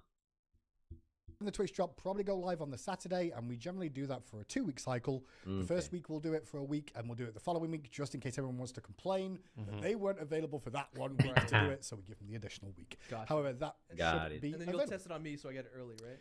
Potentially, yeah. Someone who's around on the day that I'm testing it to make sure it works. So, yeah. We need a guinea pig. Who's here? Clumsy. Bam. Let's go. Chiron could be dual scaling. No, I think we said he's strength only. Yeah. So build strength. Yep, he's going to be strength only. Pretty cool. Makes sense. Um, But I want to have another double scaler, man. What did you miss? Everything. I want to see Transcendence and Book of Thoth combined. Like, We're so Dirty excited. Danza, man. It's gonna be. Damn. Sign up. Yeah, He does so much damage with those two. Intended balance on PTS, or is there some stuff that's probably still? I would say 95% of it probably. Yeah, so most of the stuff should be on PTS for people. Yeah, we always that's almost always the case, and people can go fishing. But I've also seen people be like, "Oh, I think this was changed." They don't bother to check live, so they just have like fake patch notes as well sometimes, and that's a bit silly. God leaderboards. I've seen a few people asking about. God leaderboards are something that we can do fairly easily, actually. But historically, we saw a lot of people just kind of trying to like manipulate the God leaderboards, especially when there were any kind of rewards tied to it, where it's like, I only play off peak on low pop servers to ensure that I have 100% win rate. And it was they're like, I think that's too much, man. You're like min-maxing all this stuff, dog. At least for me, man. I'm like a fun casual player. A filthy casual, some might say. I'll take that, man. Trying to be all this super nitty gritty about all this. I think that's way too much, man. Like, do you not have time to do other things, brother? Hello? There's a lot more stuff to do than this. To each their own, though, I guess. Super valid, and we didn't like having rewards tied to it because of that, right? So, bringing back God leaderboards is something that like we could do, but there probably won't be rewards tied to it. And if we do, then I'm resetting Mytheria's Morgan 1 every single day, so he can never be tied. You can't just do it. You can't do that to him. Well, it is 2 o'clock. It is. Already. Time has flown, but we did get through a lot of stuff. However, it is time for one more question. Probably 6. What are you gonna choose? Yo, chat, y'all better have said some great questions. Are we sometimes playing in the PTS as well while it is online? So we have a chance of being in the same round. I will say most of us are watching people streaming while they're playing PTS and not actually playing themselves, because it seems that we can find more PTS issues and reactions that are valuable by observing other people than by participating in the PTS ourselves. I know people might want us in there, but also we try and continue to work during the day and do other things at the same time as allow people to play the PTS so we can get more feedback. Some of the stuff we'll see on the PTS we're might be aware of, or we've kind of dev tested in some regards too. But yeah, we'd love to be involved at certain times. We just don't always have the time to. However, in the evening, some of us do jump on, after work and mess around. What is everyone's favorite flavor of pie, and will Clumsy stream tonight? I'm not streaming tonight. I probably will stream tomorrow, though. What's favorite pie? No. I've got board games tonight, so I'll stream probably tomorrow. But favorite... favorite flavor of pie? I love that, man. The interaction. It's these things that we didn't really see before then. It's great. I enjoy seeing that. It's funny. Just the light teasing here. It's like, more important than our game? Huh? We got a traitor amongst us? That's fun. I don't know, but we were talking about Thanksgiving recently, and I realized that I do quite like pecan pie.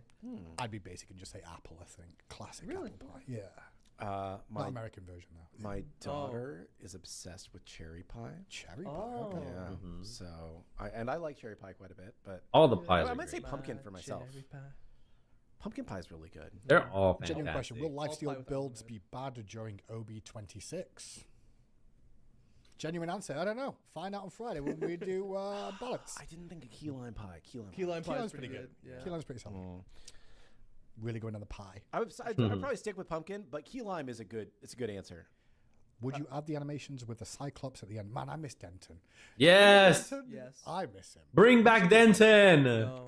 What if he was the store owner? That was my pitch. What if we have Denton riding Martigras? Denton would appear and like sell you the stuff from the shop. We've joked about that many times. I No, know. he That's was- actually great. Yo, why would you not do that? Dude, that's...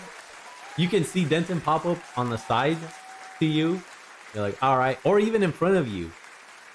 But he'll appear. You'll have the window, the item shop right here.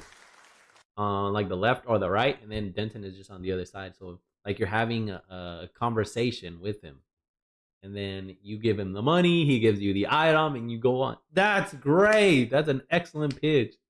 Denton is the Cyclops they added in the game. He comes out in ults. He comes out in winning or losing screens. He comes out in VXG special emotes. He's just a Cyclops character that they add in as a Easter egg. And he's not here. Nope. I'd love to see Denton again, man. Bring back Denton. I really like that that pitch he gave. Hindu man right there. in the Senpai Daji Adventure. Oh, was he in the shop? We've joked about that many times. I No, know. he was in the Senpai Daji Adventure. Oh, was he? I'm pretty sure. Miss Denton. Good Mhm. lad. Never complained. Never- Nope. They put him through the ringer, dog. Oh my god, they had who was it? I think it was Jorm. Jorm is one of the emotes eating him or something. And then he comes out in the losing animations of like Artemis or Ayo, he gets executed. Oh my gosh, it's funny. A little levity that he brings to the Smite universe. Bring him back, man. We love Denton here. Sweet. Did We got one more? Did we? Did we do all three? I do answered the it. pie question. I think we did it. Bring him back. Start the petition. Thank you. Bring all back for tuning in Denton today petition. on the second Titan Talk of the year. The first the one with the year. God Reveal. Friday we'll be back with our balance updates. Probably some changes as well that have probably happened based off how PTS has gone for the past 48 hours since then as well. Please send us your feedback. Obviously, we do care. We'll do our best to try and evaluate and get things corrected as much as possible, ready for the release on Tuesday. In the interim, if we don't see you beforehand, we'll see you all on the battlegrounds. W, thumbs up, man. Excellent show. W show, second show. W first show. Can't wait to see what's gonna happen in tomorrow's show. We'll be looking at that on Monday, probably. Damn, we gooch, man. Oh my gosh, 24-hour live stream. Holy moly, man. Damn. We went long today. Okay, looking at these numbers here. Then we had a 6,000 skip frames due to encoding lag. Everything's running good though. I think these are the new settings we'll be using to stream. Hell yeah. I'm good. I like this. Stream didn't die. Nope. Got excellent news coming. Discordia aspect. 3 incredible travelers. I'm looking forward to Tuesday, man. Or Tuesday. Like Hindu says, then he gets poked and made fun of. Oh my gosh, I'm definitely getting the Aries one. Homie Aries, you getting some love, my guy. And Discordia aspect, we'll see. That's dropped in on Friday. So Tuesday, just base Discordia. We'll see if we can even play her as support style with support items. Maybe we can still finagle it. I think that's how it was played before, right? They just slapped support items on her instead of damaging items. I think that's how they would play her. I never played her as support. Nope. Before I played mostly jungle and ADC in Smite 1. It was only towards the very end where I started playing support, and more so now than before. Which I have fun. I love support. I think it's the best role for me, honestly. And looking forward to Tuesday, man. Shout out to you guys. Tomorrow we'll be back with some Hollow Knight Friday night game session. Hell yeah. We'll try and defeat the third boss. Don't know how many there are. Nope. We're just playing blind. First playthrough on the game. Enjoying it so far. Really, really fun. But it'd be great to have you guys come through or watch the bot in the future. Shout out to you guys. Enjoy the rest of your day. Thank you to all the lurkers, chatters, supporters, follows. Grateful for each and every one of y'all. Have a wonderful rest of your Tuesday. Have a wonderful, great first week of 2026. Don't forget to exercise. Stay hydrated. Eat healthy, nutritious meals to get plenty of rest and sleep. Don't ignore your cardio. Honor your rest days. And we'll be back tomorrow with another live stream. Until we meet again, ladies and gentlemen, peace. Stay safe out there. Take care.